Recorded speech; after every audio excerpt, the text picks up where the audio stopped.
Вот это Баку, город, который может одновременно быть древнее Рима и выглядеть как из будущего. Внутрь старого города Баку. Эти ворота тагийские ворота, я вам скажу. Почему тагийские ворота? Установлены они, я вам скажу, благодаря одному из купцов того времени, Гаджи Зейнаддину Тагиеву. Но он, я вам скажу, не тот меценат, который я вам показал, он был его тезкой. Однофамилец, я вам скажу, и так далее, да. У человека на этой улице было множество лавок, торговых лавок. И я вам скажу, того ворота не было, было непроходимое место. Он обратился к губернатору с просьбой, что ему позволили здесь, как ее, прорубить эту стену для установки ворот. Ну, я вам скажу, и ему позволили это сделать, и они были установлены. И ворота, кстати, называются тагийские. Но его еще, этого Тагиева, называли Гатер. Это, что, в переводе на русский язык, означает, я вам скажу, хитрец. Да, что он вот... И после этого, кстати, оборот поднялся. Стало проходимое понятно. место. Люди стали ходить, да. Да. Слушайте, опять кошек, смотрите, сколько Так. кошек. Ой, какие бакинские кошаки.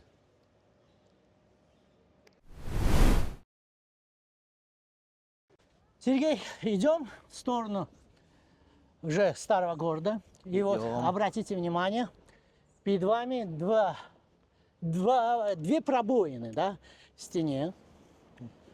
Два ворота, да. Мы называем бакинцы, ну и все азербайджанцы, называют его Гошагала-Гапысы, да, что означает парные ворота. Я вам говорил, что была и внешняя стена, правильно? Да. Так вот, древности, вот ворота слева, я вам скажу, это одни из древних ворот, называются они Шамахинские. Почему Шамахинский? Шамаха находится на севере, и вот караван, я вам с севера проходили через эти ворота. И еще одних ворот, да. То есть одной еще пробоины здесь не было. Они были на внешней стене и называются воротами Шаха Аббаса, его, в частности, наместника Зульфугар хана. Когда стену разрушали в 1886 году, решили ворота не выбрасывать. Прорубили еще одну, сделали пробоину и ворота ставили туда. Ну и надписи, которые были на этими воротами, с внутренней стороны тоже мы увидим. Посмотрите наверху. Герб, посмотрите, города Баку или того времени. Обратите внимание, наверху два льва и голова быка между ними, да, я вам скажу. Ну, почему львы и почему бык, да, я вам скажу. Вы знаете, бык, так как я вам скажу, в Баку не было чернозема, в основном занимались, я вам, скотоводством, да. И бык, например, в тюркской мифологии означает мощное такое животное, трудолюбивое животное и так далее. И во многих, я вам скажу, в частности, артефактов и я вам скажу, в частности, в Габустане у нас на многих скалах имеются образы быков, да. И этот образ тоже присутствовал, я вам знали об этом, и поэтому поместили бык по центру, а по краям львы, да, львы тоже по геральдике, это животное, которое означает знак силы, знак мощности.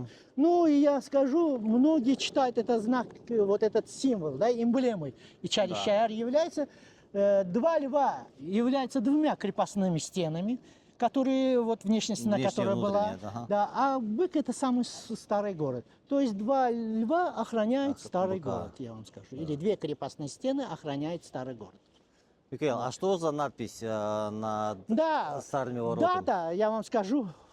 Когда эти ворота были установлены, это Шамахинские ворота, я вам скажу. Самые древние ворота, я вам скажу. В частности, написано, что во время одного из ширваншахов, Минучихра III, были установлены, как его, появились эти, крепостная сама стена, да, я вам скажу даже. Что, заходим в старый внутренний город? Да. Это здесь мне нужно держаться рядом с тобой, чтобы не потеряться в улочках. Ну, со мной не потеряйтесь, это точно. Давайте пройдем-то на эту улочку знаменитую. Впереди. Улица Кичик-Гала, как бы старый Арбат, можно сказать, считаю я ее. Осторожно, машина. Кстати, удивительно, что... Подожди, это прям... Здесь люди живут. Да. Это не какой-то чисто туристический Нет, район. и туристический район, Ну и, ну люди, и живут, местные да, жители да. живут здесь. Ну, многие свои дома превратили в отели, Да, гостиницы. да. Я вам скажу, в рестораны, видите, какие лавки. Один из знаменитых, я вам скажу, ресторанов в городе Баку, ресторан Гайнана. Мгм. В переводе на русский язык означает теща. Видите? Тещу мы любим. Да. Ну, а вы, Сергей? Я тоже люблю свою Да. тещу. Вот, Надежда Павловна, привет. да, передадим. Привет, Да. Надежде Павловне. Так. Нам сюда. Ну, это улица, я вам скажу, ресторанов. Мгм. Так, давайте станем здесь.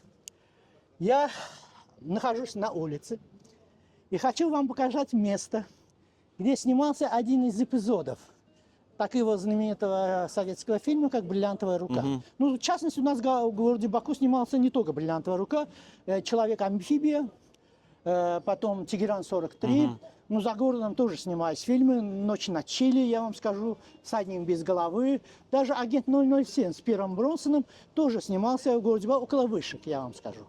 Да, и помните, он приезжает в машину и горит. Мгм. Одна, да, пламя наверху. Да, ну недавно, кстати, российский режиссер снимали у нас здесь фильм.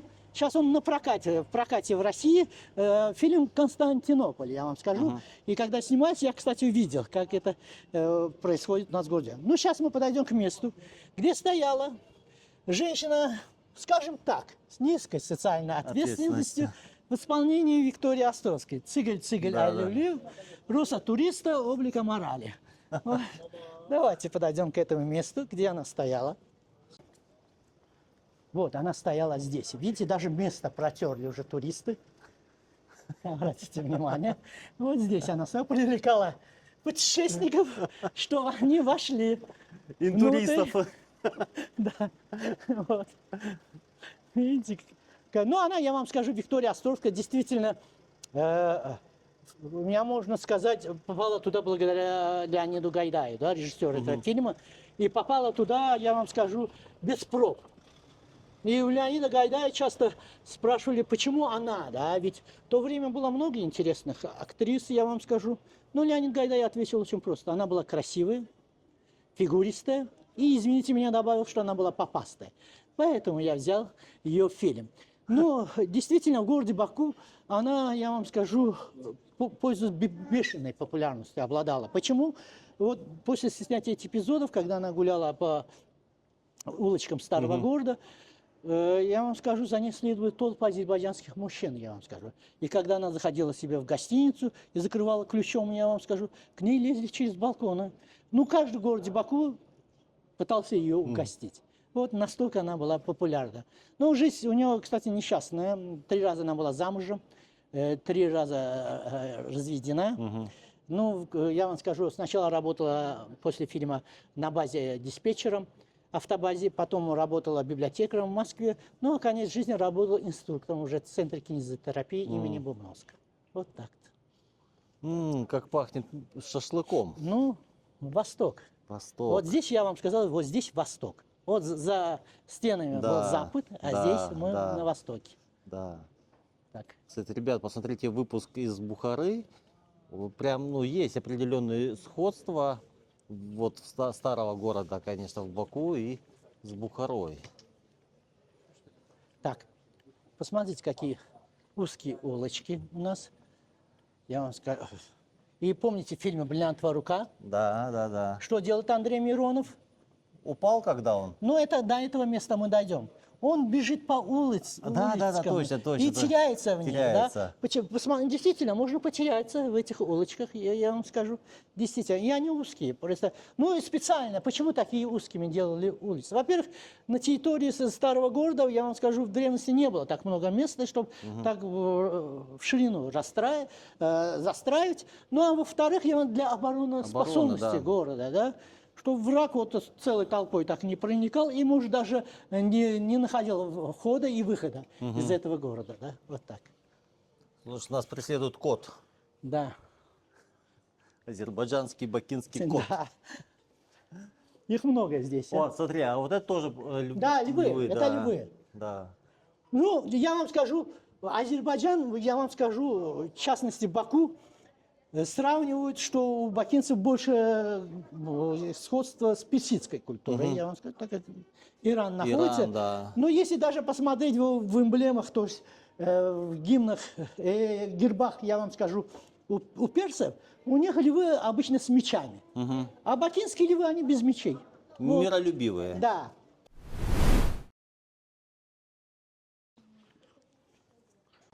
Посмотрите, вот в этих домах живут бакинцы, именно старого города. Такие ворота, Да. двери прикольные. Смотрите. О, какие ворота, ничего себе. Вот- Слушай, вот. интересно, а сколько им лет? Ну, это, я вам скажу, скорее советской эпохи. Ага. Ну, сразу видно, да, как они устроены. Идемте к дому, я вам скажу, святого человека, мир во всем, ага. Посмотрите. Видите эту зеленую дверь, да? Сергей. Да, опять Если загадка? Ну, это не загадка. Если вы встретите азербайджанца Так, с именем, то есть с приставкой перед именем «Мир», да. знаете, он принадлежит к роду пророка Мухаммеда со стороны внука Хусейна и дочери Фатимы. Но мы их называем святыми людьми, и сиидами, так их называют. И считается, что они обладают некой экстрасенсорной способностью и способностью излечивать людей от различных болезней, да? От жизненных несгод, от проблем и так далее. В этом доме, видите, в этом доме с зеленой дверью родился один из них. Звали его Мир Мёвсум А, видите, опять приставка Да. «Мир». Ну, родился, я вам скажу, с патологией. В частности, у него не хватало кальция в костях, вследствие этого были часто переломы, и я вам скажу, также был в детстве паралич. И вот взрослые заметили, что когда он в детском возрасте игрался со своими сверстниками, те дети, которые болели, беря из его рук хлебушек, я вам скажу, конфеты, ну и так далее, я вам скажу, внезапным образом излечивались. В частности, даже в советское время, вот когда боролись с религией, даже была директива с Москвы, да, нашему первому секретарю Джафару Багиру, чтобы он закрыл. Я вам скажу, Закрыл да, вход в дом? Да, чтобы не пускать людей, которые приходят в его дом. Ну и, знаете, поместил здесь охранников НКВД, но, знаете, с ними происходили какие-то чудеса. Как местные жители говорят, у этих охранников вдруг внезапно ломались кости, то они заболевали какими-то заболеваниями, я вам скажу. Ну и я вам скажу, доподлинно, вот это точно известно, что следователь, который открыл дело на его семью, на следующий день погиб вместе с семьей при пожаре, я вам скажу. И даже за ним послали машину, чтобы забрать его в отделение в то время НКВД. Машины не завозились. Да. И, ну, Мирджафару Багиру надоело менять, да, этих охранников. И я вам скажу, он отписался от Москвы, что типа он закрыл этот дом. Умер он в 1950 году, и его похоронили на его даче. На даче в Шувалане. Над надгробием возвели мечеть. Мечеть Мирмёфсум-ага, да, она находится у нас в окрестностях города Баку. Ну и те, кто живут там, или, я вам скажу, жители Чарищара или города Баку, которые близко к этому месту, заходят в его дом. Там есть комната с его фотографией, я вам скажу. Произнеся его имя, я вам скажу, загадывают свои желания тоже. Также просят у старца избавления от болезней, я вам скажу, от жизненных проблем, невзгод и так далее. В частности, известно, что в этом доме побывал Пьер Ришар, я вам скажу, Жан-Клод Ван Дам, ну и Гейдар Алиевич. Ну, почему, я вам скажу, он такой более родной, да, для меня вот этот дом тоже. Моя бабушка, кстати, жила недалеко отсюда, и внизу была школа. И вот, когда он еще был жив, она проходила отсюда, заходила к нему, он гладил ее по головке, и, как она мне рассказывала, это был самый удачный день, я вам скажу, ну, тот день, когда в ее жизни, можно сказать, или не знаю, но она часто посещала, и это были удачные недели, да, когда она сюда приходила. И в настоящее время он самый такой почитаемый святой, я вам скажу, в Азербайджане. И его фотографии, я вам скажу, с его изображением множество встретите на различных открытках, на различных, я вам на картинах, я вам скажу. Так что один из почитаемых мест в Азербайджане. Кстати, мы можем тоже войти Пойдем. и посмотреть, ну и даже загадать желание, кстати. Так, место для намаза, да, здесь? Да. А куда нам Нам подниматься? вперед по лестнице. А, вверх, да? Не сюда, А. вот сюда. Так, посмотрите, вот он. Этот человек, я вам скажу. Видите, написано Сиид Али. Ага. Ну, из рода где Али. мир? Нет, это звание, как говорится, Сиид, да, Ага. святой человек из рода Али. Дата его рождения, дата его кончины, но это и его фотография. Он жил, да, там, Да, здесь жил он. ее дом. Да.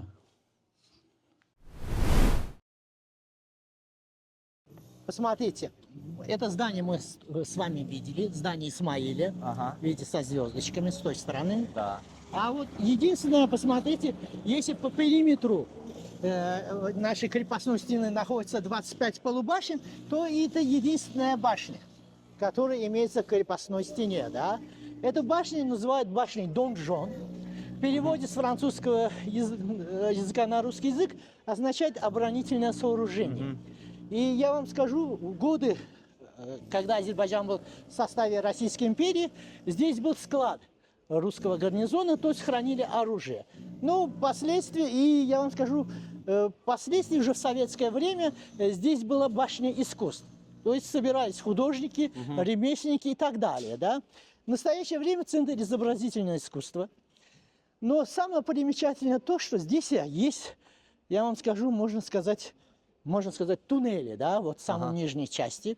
И эти туннели, я вам скажу, отходят на большие расстояния, да, от, в частности, исторического центра города Баку, старого города, да.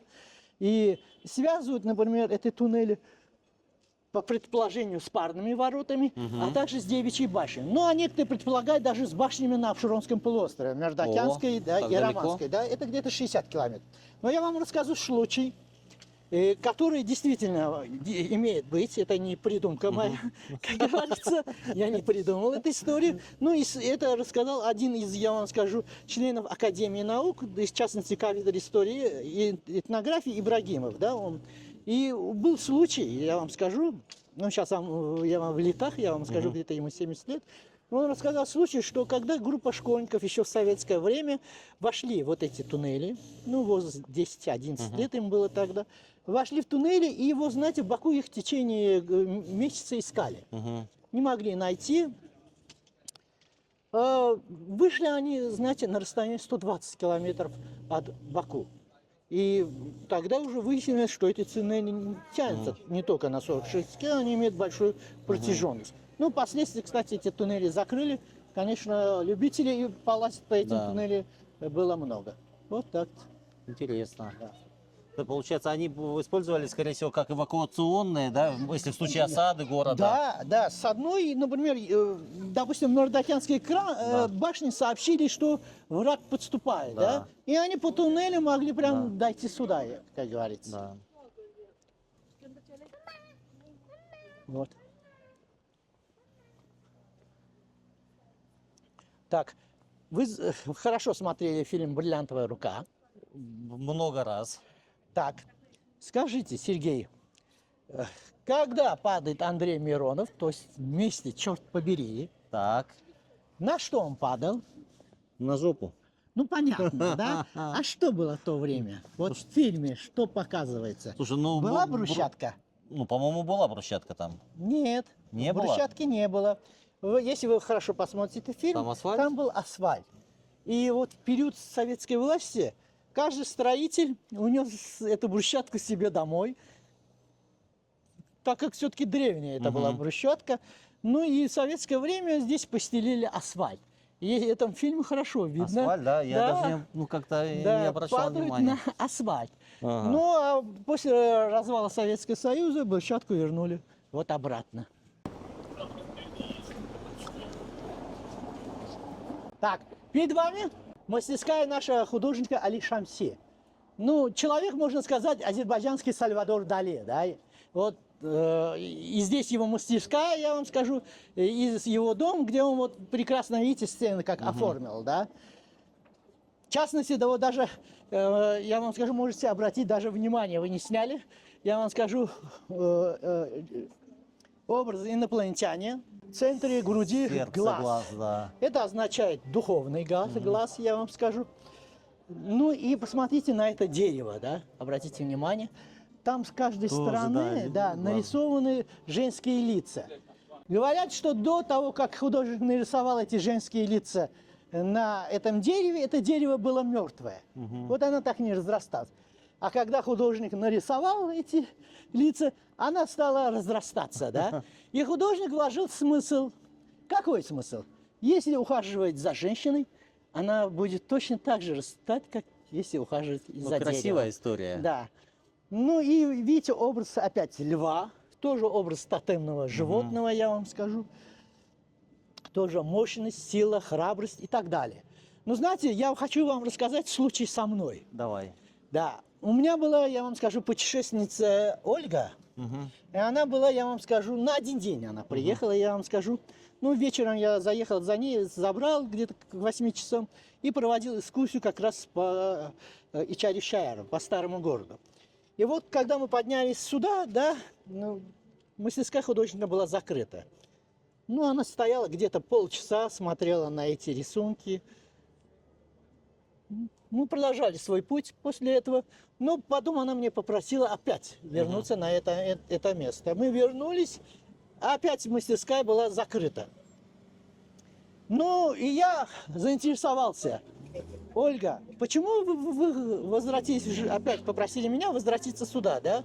Но она ответила, вы знаете, он здесь расставил энергетические ловушки, этот художник, да? И я хочу понять, черный маг он или белый маг, да?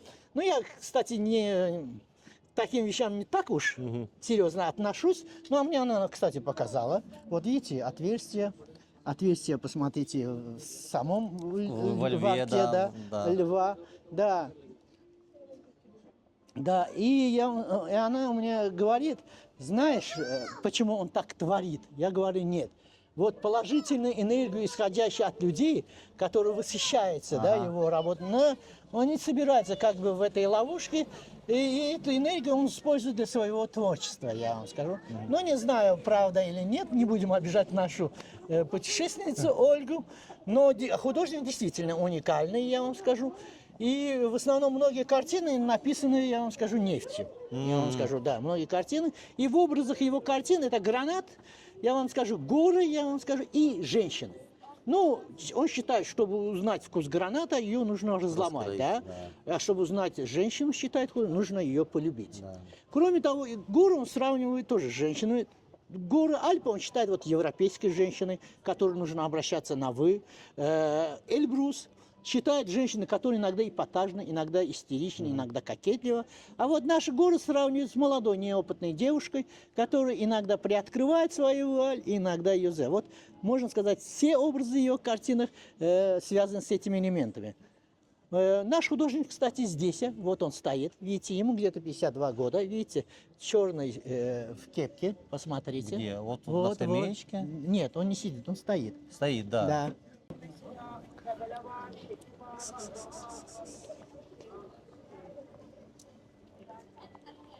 Будет разговаривать о своем творчестве, обо всем. Так что, вот так-то. Сейчас. Мне только что Михаил рассказал секрет, что, говорит, оказывается, римляне были на территории Азербайджана и оставили след. Да. В частности, в Габустане есть камень, где написано, что Центурион 12-го легиона Августа Германского оставил надпись, да, что побывали. В частности, указал селение Романы, где дислоцировался, как говорится, по истории, мы знаем, его легион, это 12-й. И название как раз пришло от слова Ром-Рим. Видите, да? Романа схоже с этим названием. А еще Ром, посмотрите, кстати, мой выпуск из Рима, и Румыния, да. Это то же самое. Да. И посмотрите мой выпуск из Бухареста. Вот она перед вами, кстати, римская катапульта. Ты знаешь, нет ощущения прям Востока-Востока, настроение такое, дух Востока, Но все же не могу сформулировать. Отличается, конечно, старый город Баку от старых городов, ну, того же Узбекистана, да? Ну да, я вам скажу, Баку более схож, например, со Стамбулом. Да, Да. точно, Больше. да. Ну, не бриллиантовой руке. Город это же Баку играет роль Стамбула, Стамбула. да. Вот. Более схож с этим. Да. С этим городом. Да. Да, стилистика такая Да. же. Это музей. Так, где дворец Ширваншаха? Мгм. Сегодня понедельник, я не знаю, они будут работать. Сейчас посмотрим. Смотри, а вот написано Курбан Саид. Это типа святой Курбан? Нет. Ну, тоже Сиит. Я не знаю, вы были в Тбилиси или нет. Был. В Батуми. Был. В Батуми видели скульптуру, когда княгиня Нино, ну, скульптура такая, с одной стороны парень, с одной стороны девушка. Да. И вечером они Да, сходятся. Нино и еще кто Али. забыл. Али, да. Да, князь Али Да. и княгиня Нино Капиани. Мгм. Вы знаете, мы, в частности, до развала Советского Союза не знали, что есть такой у нас автор, который жил за границей, да, в частности, сначала в Германии и в конце в Италии, Мухаммед Али, его так звали, и написал 16 произведений он написал, да, и одно из произведений, я вам скажу, стало известно после развала Советского Союза, называлась она как раз Али Нино. Али Нино, да. Да, Али описывалось события 1918 и приход, ну, когда у нас была Первая Демократическая Да. Республика, она в течение 2 годов была. 20-й, И 20-й, да? 20-й, нет, с 18 по 20. 18-20, ага. А в 20-м году уже пришла советская Да. власть. И там описывается вот связь ее Мгм. с этим князем, как они познакомились. И как раз мы с вами обратили внимание на, я вам скажу, женскую гимназию Святой Нины. Да. И вот княгиня Нина Капиани училась там. Мгм. А Али учился рядом с реальной гимназией, которая напротив. Али выходил с гимназии, приходил, я вам скажу, в гимназию Святой Нины, и вот там у них и произошла вот такая, возникла Романтическая симпатия. история, да. И вот он, это произведение Али Нино, и его псевдонимом был Гурбан Сиит, я вам скажу. И вот, кафе связано с этим, связано, да, ресторан связан с его псевдонимом, я вам скажу. Вот. И кажется, не упущу шанса сказать, что, ребят, посмотрите мой выпуск из Батуми. Да, Шикарный выпуск. Много Обязательно. всего интересного. да. Да.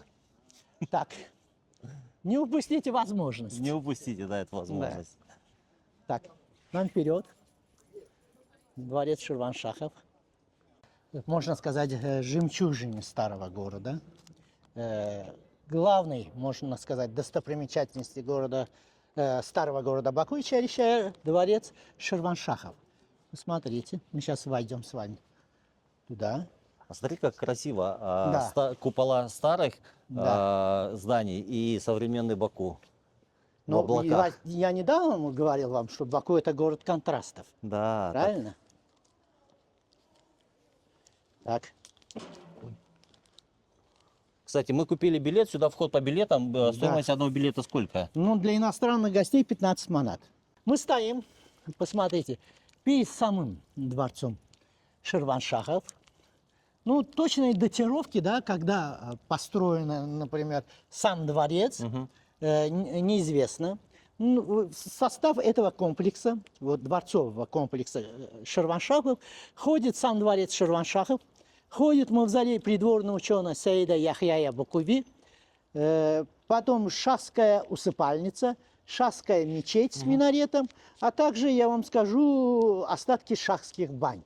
Тоже находится в этом комплексе. Ну, возраст, предполагается, что строительство комплекса было с 13 по 16 век. Но сам дворец, я вам скажу, говорят, построен уже в 15 веке. В частности, на минарете мечети и, я вам скажу, на шахской усыпальнице имеется датировка, да, образования этих частей комплекса.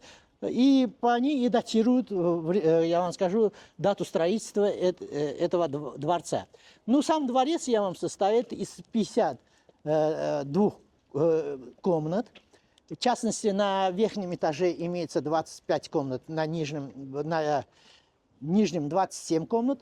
Но и где-то, я вам скажу, вследствие того, что при обстреле, я вам скажу, юго-восточной части, я вам скажу, этого комплекса войсками Петра Первого. С Когда 1702 захватывали... Да, нет, это еще полный захват 1806 год. Мгм. А Петр Первый, я вам скажу, 1723 год. Это Я вам он скажу. окно в Европу тут рубил? Да, не в Европу, он рубил окно в Индию, я вам скажу.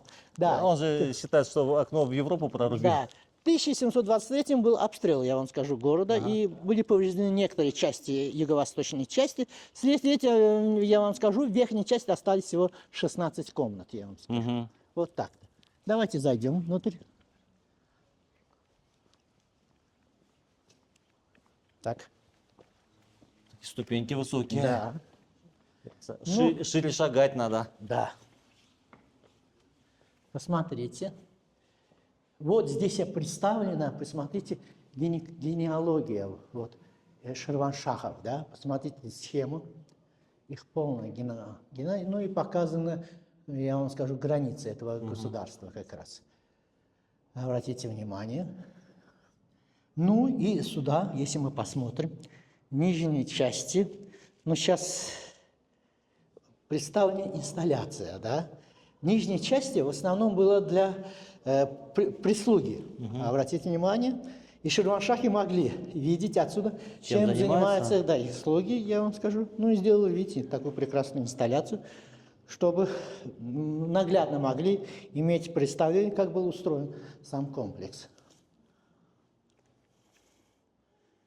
Куда мы пойдем? Нам сюда. Вот сюда проходите. Ну, здесь представлено в этом музее в основном, я вам скажу, и гончарные изделия, орудия. Посмотрите, перед вами кинжалы того времени. Но это, вот видите, эта комната считалась, как говорится, ну, приемная в тронный зал Ширваншахов. Ну, и поставлены вот здесь орудия.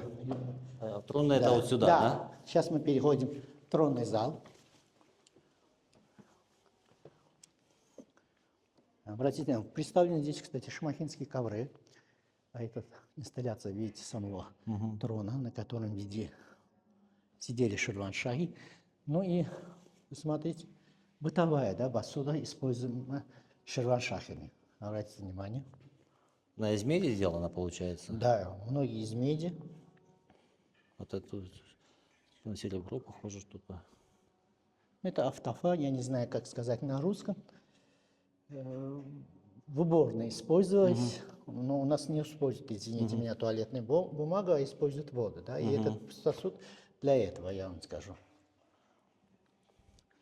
Для хранения воды, тоже для хранения воды. Ну, в основном здесь, видите, шамахинские ковры, и в основном 19-е. Это гордость этой коллекции является. И, ну и самого, я вам скажу, комплекса.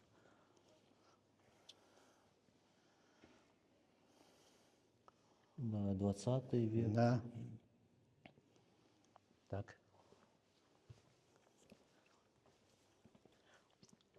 Смотрите, какая чеканга, да? Обратите внимание.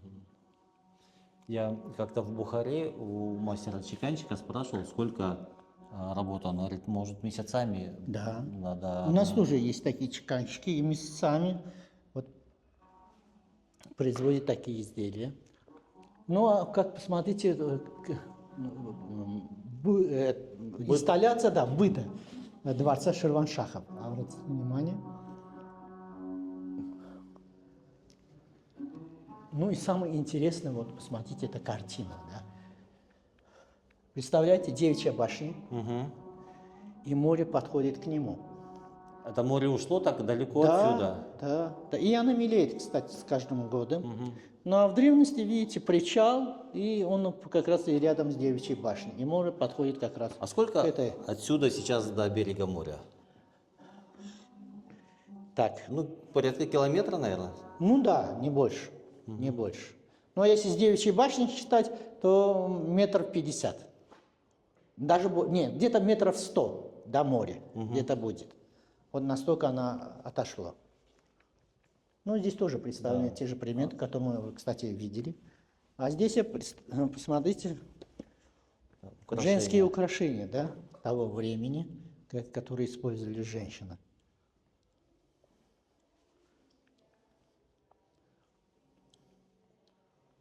Вот сюда посмотрите, на коне, как это называется? Уздечка, да? Да. С этим. Сбруя. Да. Это пояса. Верности. Ну, нет. А здесь здание тоже Корана, я вам скажу. Мгм. Давайте внимание.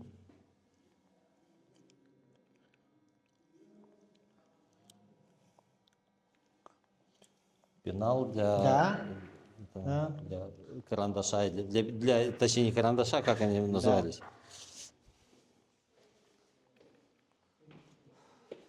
Ну, самое интересное вот это, да. Витраж. Да, это витраж, я вам скажу, мозаика, да, которую вы видите. Ну, это характерно для нашего города Хики, да. Такие витражи изготавливались с древности. В частности, используется стекло, оно, я вам скажу, размером 1 миллиметр, да, не больше. Ну и деревянная конструкция, да, представляете, при создании такой мозаики не используется ни клея, ни гвоздя, я вам скажу. Ну, Называется у нас шабакяна. Ну вот заметно. Да, видите, ни гвоздя, ни клея нету. Он собирается постепенно. И то тоже характерно для нашей архитектуры. Тоже, я вам скажу. Ну, и представлено вот в каком состоянии был сам дворец, я вам скажу, в древности. Так, наши музыкальные инструменты тоже. Смотрите. А как он называется справа? Это же не арфа? Нет, ну, что-то похожее на арфу. Да. И вот таких инструментов у нас очень много, кстати. Но они не, я вам скажу, сейчас, в принципе, не используются, да, так популярно. Как. Основные сейчас национальные инструменты, это у нас тар, я вам скажу. А тар это что? Он вот, Типа гитары. ну, гитара это нижняя часть, как вот в верхней Ага. части, да, ее основной один инструмент. Нагара, это как вот такой, который вот мы так, и можем подносить. Как ты её- красиво показываешь. Да. Ну и еще кеманча, да, вот можно сказать перевернутая скрипка, да, вот так, да. Вот эти три национальные инструмента в основном сейчас у нас используются в данный момент. Тоже, чтобы Ну, посмотреть. тоже, да. Смотровая. Да. Ну, здесь сувенирная лавка. Ну и, я вам Вот. скажу, макет старого города Баку. Смотрите, вот Это гостиница то, что Four Seasons, да. внутренний город, да? Да. Ну, старый город, Подожди, где вот сейчас это мы ходим. Four Seasons? Да. Это вот с угла получается, Да. да? Они- Мы вот с вами все по кругу идем. Ага.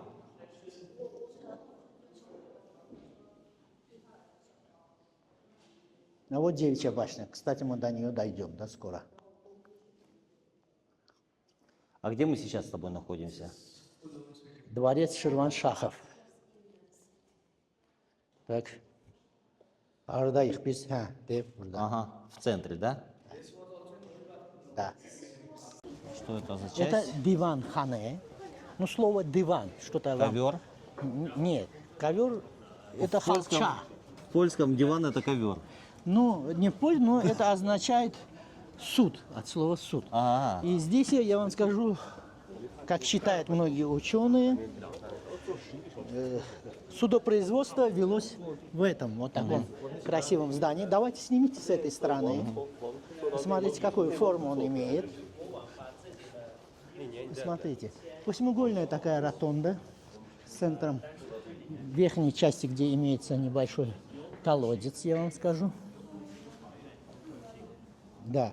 И я вам скажу, было много споров, для чего все-таки была построена она. Некоторые предполагают, что вот государственные дела, советы были именно в этом здании. Другие считают, что приговоры выносились именно здесь. И некоторые предполагают, я вам скажу, что это был мавзолей, построенный Халилом I, Ширваншаха Халилом I, для своих, я вам скажу, родственников и так далее, да? Или даже для себя. А некоторые предполагают, что здесь хранилась и казна, я вам скажу, самих Ширваншахов. Ну, давайте пройдемте внутрь.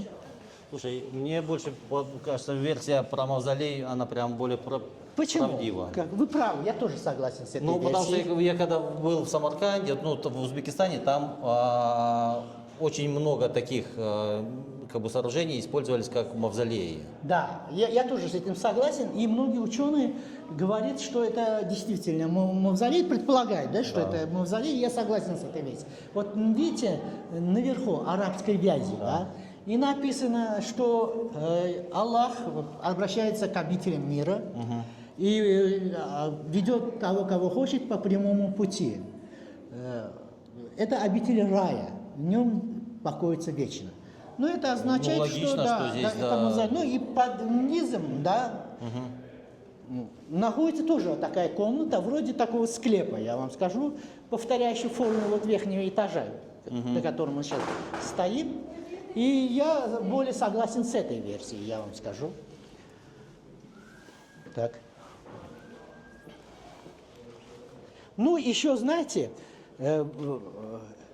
я не знаю, вы были в Индии или нет. Нет еще. Так, в Индии есть мавзолей Сикиндара Лоди, Дели. Я смотрел ее снимки, сам не был в Индии. И комплекс точно такой же, да, но он является мавзолеем. Ритуальный, да. Да, он является мавзолеем, но он имеет точно такую же форму, да, как и наш Деван-хане. Ну а в центре Деван-хане, посмотрите сюда, Сергей,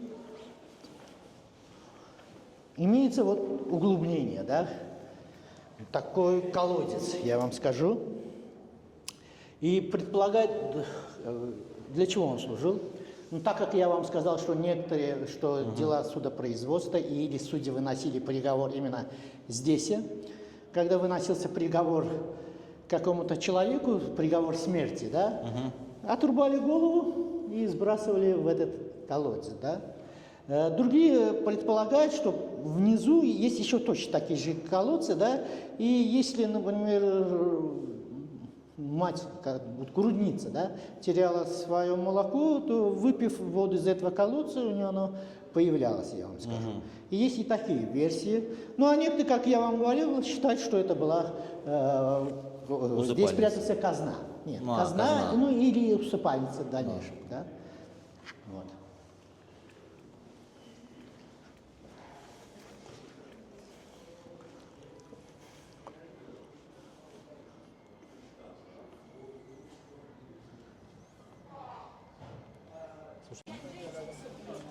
Так, пойдемте дальше. Пойдем. У нас еще есть другие части этого комплекса. У нас еще, честно говоря, большая, наверное, еще осталась программа. Да. Ну, Баку сам же большой город. Да. Все-таки. Не маленький город. 2 миллиона официально? Ну, 2400, 400. но больше. По да? ощущениям 4, да? Как Да. погода. Да. Так, а что это такое? Ну, здесь сувенирная лавка. да. Ага. Ух ты. Осторожно.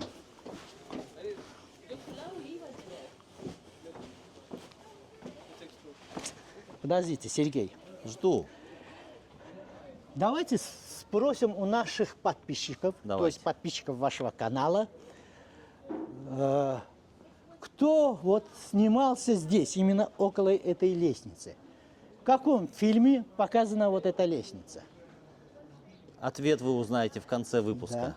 Говори. А сейчас я потом в конце это. Ну, помните, Андрей Миронов отрывается от группы, и здесь была экскурсия, да? Да. Да, и вот они здесь стоят вместе с Никулиным. Ага. И Никулину спрашивает, куда ты идешь, да? Он говорит, извини, у меня дела есть. И процесс отхода от этой группы происходит здесь. А, вот здесь, да? Да. Так, дальше. Слушай, а что за не ягоды, что это за Это оливки, да? оливки, да? Да. Так, посмотрите, здесь представлены еще камни Баиловского замка. Помимо того, что вы видите крепость, да, был еще у нас на расстоянии от Баку, на расстоянии недалекое, был Баиловский замок, я вам скажу. И остатки этого Баиловского замка, я вам, кстати, он затонул. Да, Затонул? Да, этот Баиловский замок в древности, говоря, было землетрясение, затонул. И остатки этого древнего замка, то есть, видите, эти камни, они были вытащены еще в советское время, и появились они и у нас в музее вот дворца Ширваншахов. Это, типа, 600 написано 600 Да, годы. да. Более 1500 Да. лет. Ну, сейчас море отходит, я вам скажу, и остатки этого Байловского замка можно Появляются, увидеть да? даже на нашей набережной, я вам скажу. Ее в основном верхнюю часть. Так, здесь находится, я вам скажу, мавзолей придворного ученого, мыслителя, математика, астролога того времени Сейда Яхья Вакуви. Ну, он был, я вам скажу, суфитом, то есть суфитское учение. Прибывает в город Баку, становится, я вам скажу, одним из придворных ученых Ширваншаха Хулилу I. Да? Ну, некоторые предполагают, что обучение и детей Ширваншаха Хулилу I он и обучал. Здесь находится его мавзолей. Видите, купол. Купол интересной формы, да. Да. Ну, внутри нижней части находится склеп. Как многие говорят, был похоронен сам, я вам скажу, Дервиш. Да? Ну, суфиты их называли Дервиши. Дервиши, да. Ну, в Бахаре тоже же Да, слышали, да, о очень, Дервишах да. то же самое было у нас. Ну, а эти остатки, я вам скажу, мечети Кей-Кубат. Она остались, видите, колонны. И она была прямо, я вам скажу, одной из частей. И мавзолей как раз, то есть это был целый такой совместный комплекс, и мавзолей прилегал к ее вот задней части. Так. А это, посмотрите, ворота Мурада, да? Последняя, я вам скажу, достопримечательность, не последняя, но я вам скажу, последняя достопримечательность, которая возникла в результате завоевания османов-турков, да? В частности, государства Ширваншахов. И там имеется в верхней части табличка, я вам скажу, с той стороны, где вот снаружи, да, если мы побудем, где указывается период. Это период 1570, я вам скажу, 8 год, когда Баку был захвачен османами турками. Вот. Усыпальницы Ширваншахов. Тоже вот на арабском языке написано, что Ширваншах Халил I построил эту усыпальницу для своей матери и для своего сына. Здесь похоронены 5 представителей, я вам скажу, семейства Ширваншахов, в частности Халила I. И надгробие мы можем увидеть.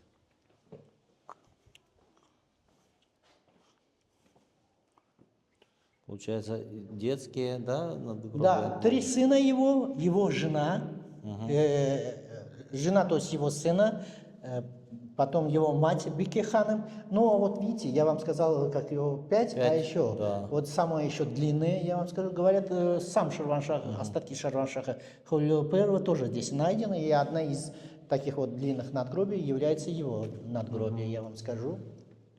Но он был высокого роста, кстати. Говорят, под метр 2,10 где-то так было. И это самое длинное его надгробие, вот это. Мечеть, шахская мечеть перед вами, я вам скажу. Датировка 1439 год. Имеется всего здесь, я вам скажу, 2 входа. Один вход центральный, откуда он входил сам шах. А в боковой части имеется вход для уже знати, как говорится. И состоит из 2 комнат, женская молельня и мужская молельня. И один по центру михраб. Что такое Ну, михраб? михраб, это, я вам скажу, ниша по отношению к городу Мекки, в котором молятся мусульмане, я вам скажу. И она вот как раз, видите, находится Вот там, по получается, центру. отдельные, да, еще Да. какие-то в комнате?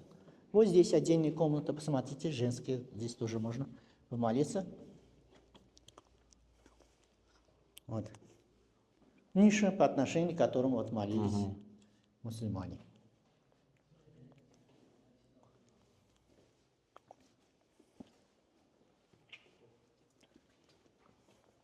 Бань. А почему называется шацкие? Шахские. А, шах. Шахские. А, шах. Ширваншахи, да, это да. ихние бани. 不是碱，那个是烧火的地方，就是烧火就是水就加温的，加温的，对。它在哪泡的呀？ Что ты можешь про них Да, рассказать? ну это я вам скажу, в основном все бани, в частности внутри старого города, они, я вам скажу, почти одинаковые, имеют одинаковое строение.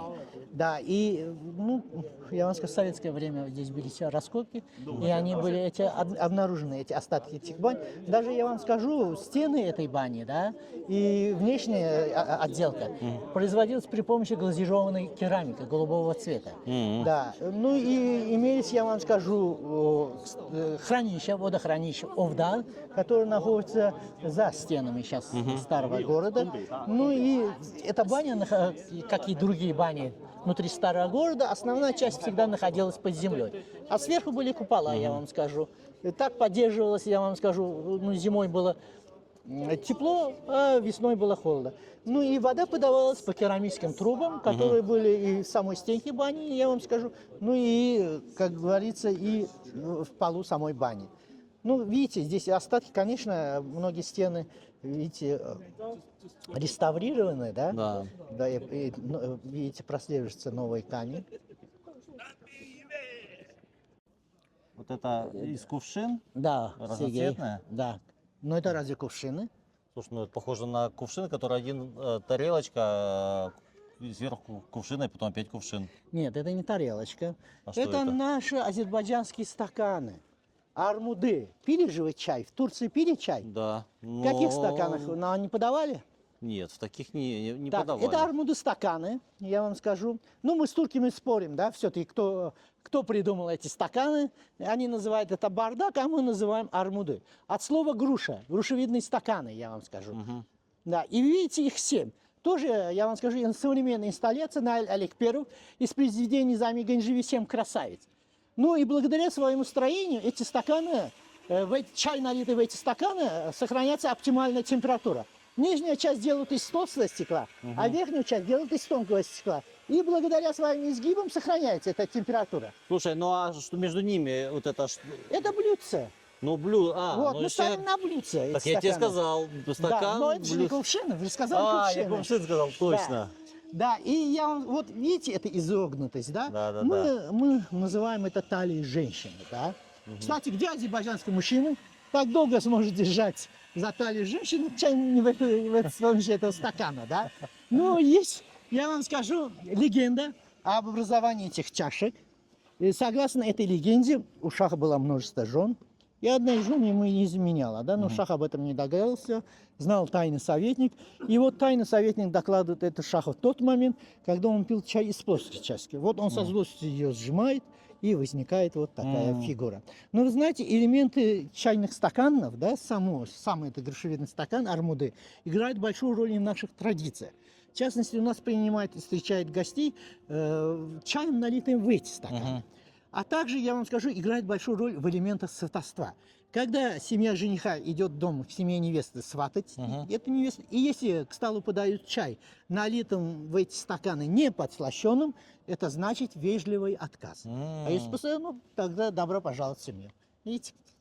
Как интересно, Да. Мы с вами идем к музею миниатюрных книг Зарифы Салаховой.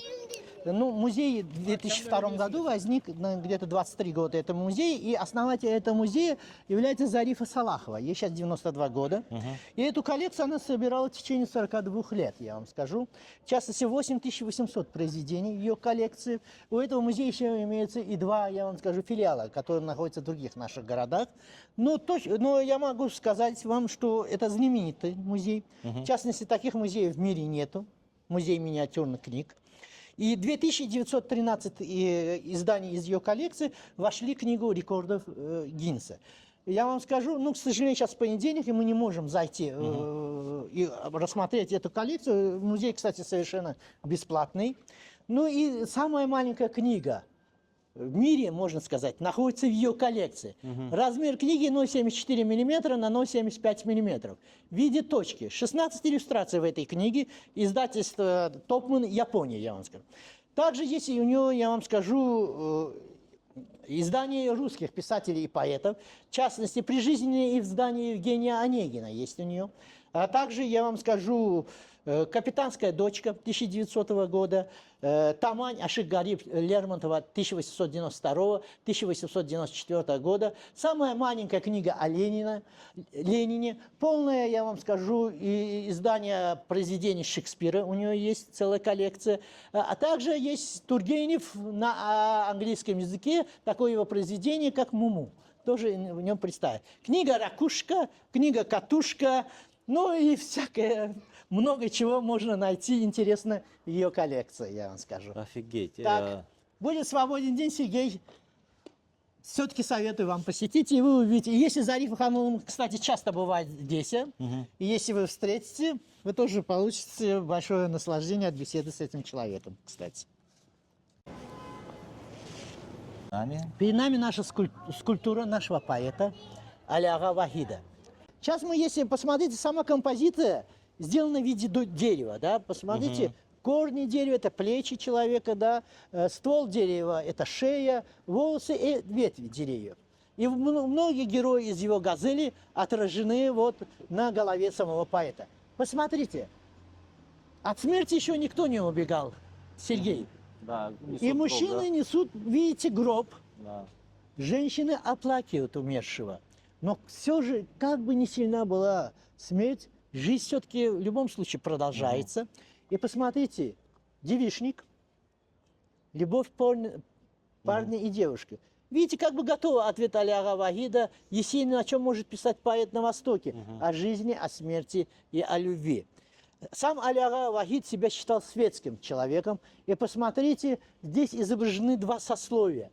Верхнее сословие – поэтическое сословие, поэтическое собрание, можно сказать так. И даже голову Есенина с книгой вы увидите, обратите внимание. Да. И палец, обращенный наверх. Это означает, что как бы я ни был светским человеком, есть существование еще и высших сил, духовных сил. И вот, посмотрите, духовное сословие тоже изображается внизу. Кульминационный момент свадьбы. К столу у нас жениха и невесты несут шах-плов. Вот такой горящий с пламенем, я вам скажу. И это тоже есть, я вам скажу, в газелях Али-ага Вахида. И тоже, посмотрите, изображено. Видите, с подносом несут плов. Играется на наших национальных инструментах. Посмотрите, тар, кяманча, вот, и нагара. Исполняется наш мугам, тоже фольклор, кстати, вошел в список нематериального наследия, тоже ЮНЕСКО. Ну и посмотрите, опять девочки собрались, я вам скажу, ну, а духовные служители, как говорится, вы можете увидеть. Ну, сама композиция что означает, да? А это означает цикличность жизни. Ну, все те процессы, которые происходят с человеком, начиная от его рождения, заканчивая его смертью.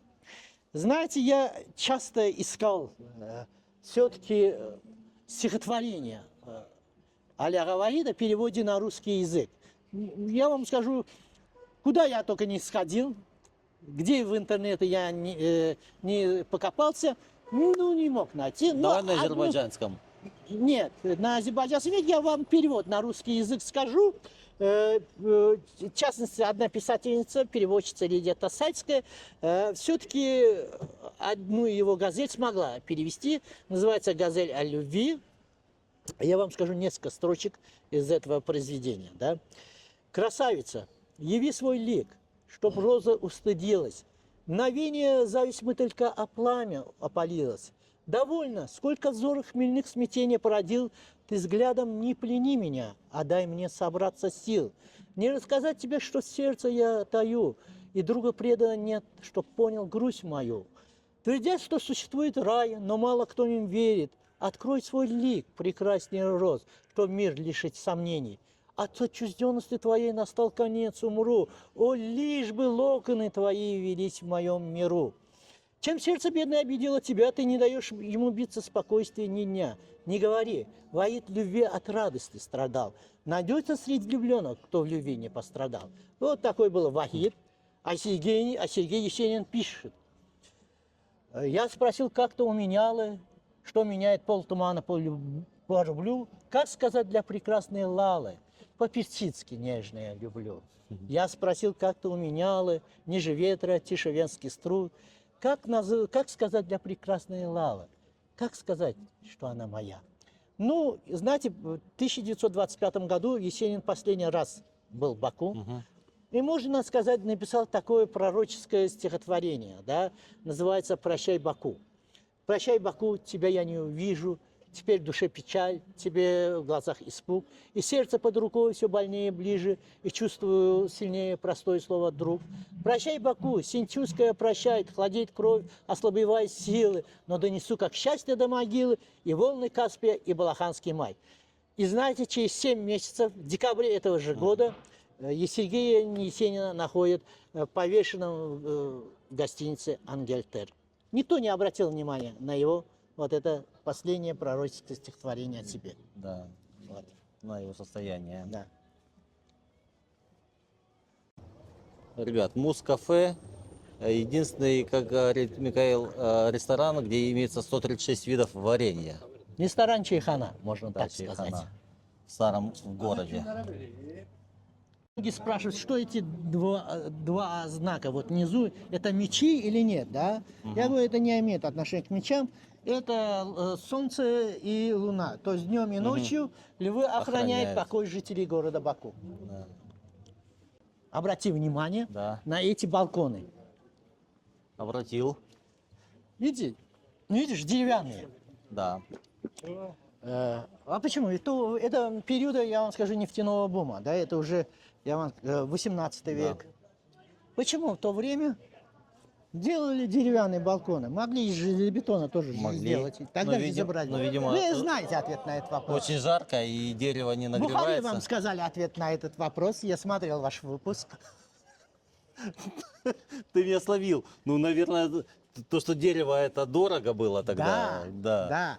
В период нефтяного бума бочка нефти, сделанная из древесины, стоила больше денег, чем сама нефть в ней. Поэтому те, кто устанавливал такие балконы, показывали свое богатство. Да. Вот что означает это. Да.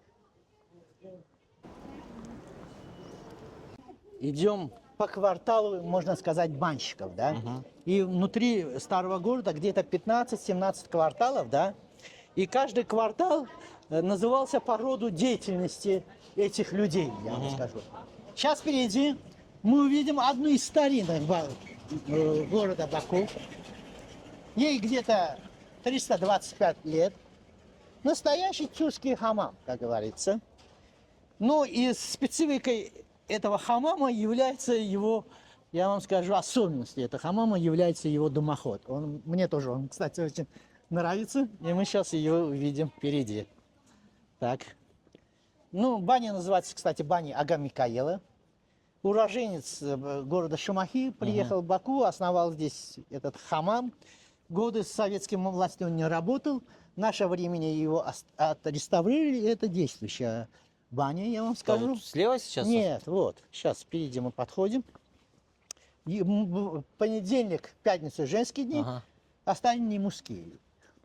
Вот. Предпочтение больше отдается мужчинам, да? Да. Прям, ну, хамам, не классическая баня, а именно хамам. Хамам, да. Хамам. Ну, вы видели же это в Узбекистане тоже хамамы. Да. Вот можно сказать, во всех тюркских странах они имеют одинаковое строение. Посмотрите на этот дымоход. Вот. Видите, какой специфический дымоход. Да. С эротическим подтекстом. Ну, может быть. Может быть. Ну, сами хамамы-то тоже имеют такой подтекст, да? Правильно? Купола да. этих хамамах вы видели? Да. Вот. Вот, посмотрите.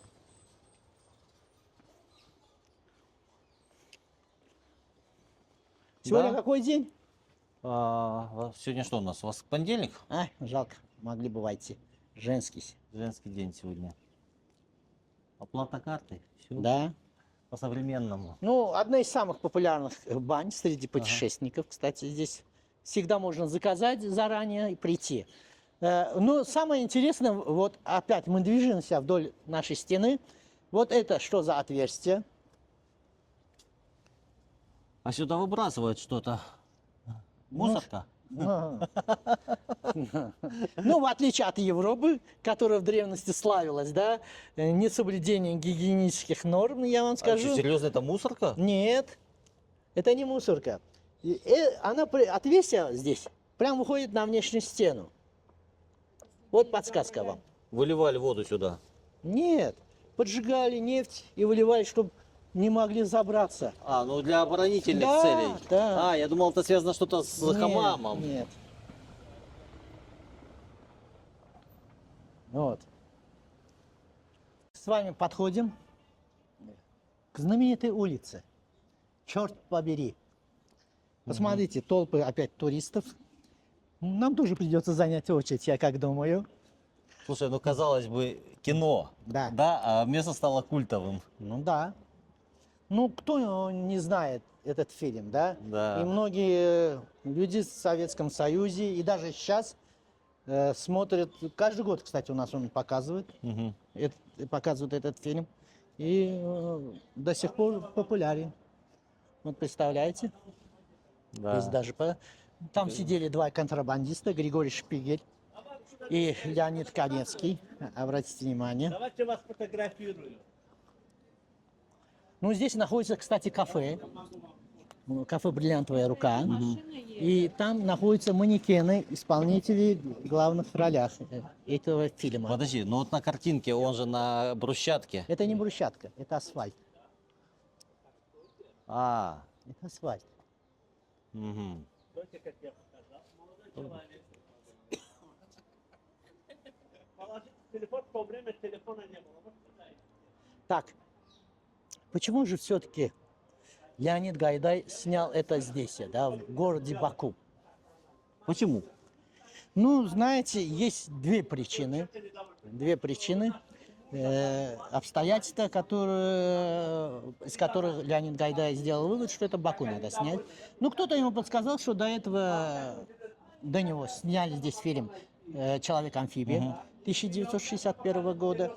И где Баку изображал Буэнос-Айрес. И он подумал, что если Баку изобразил Буэнос-Айрес, то город Востока, я вам скажу, Баку изобразит легко. Ну, а вот второй причины, я, честно говоря, даже не знал. У меня были экскурсанты.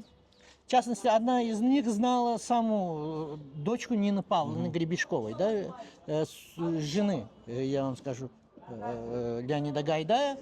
Оказывается, ну, мы знаем, что Леонид Гайдай любил выпивать, но любил наш коньяк.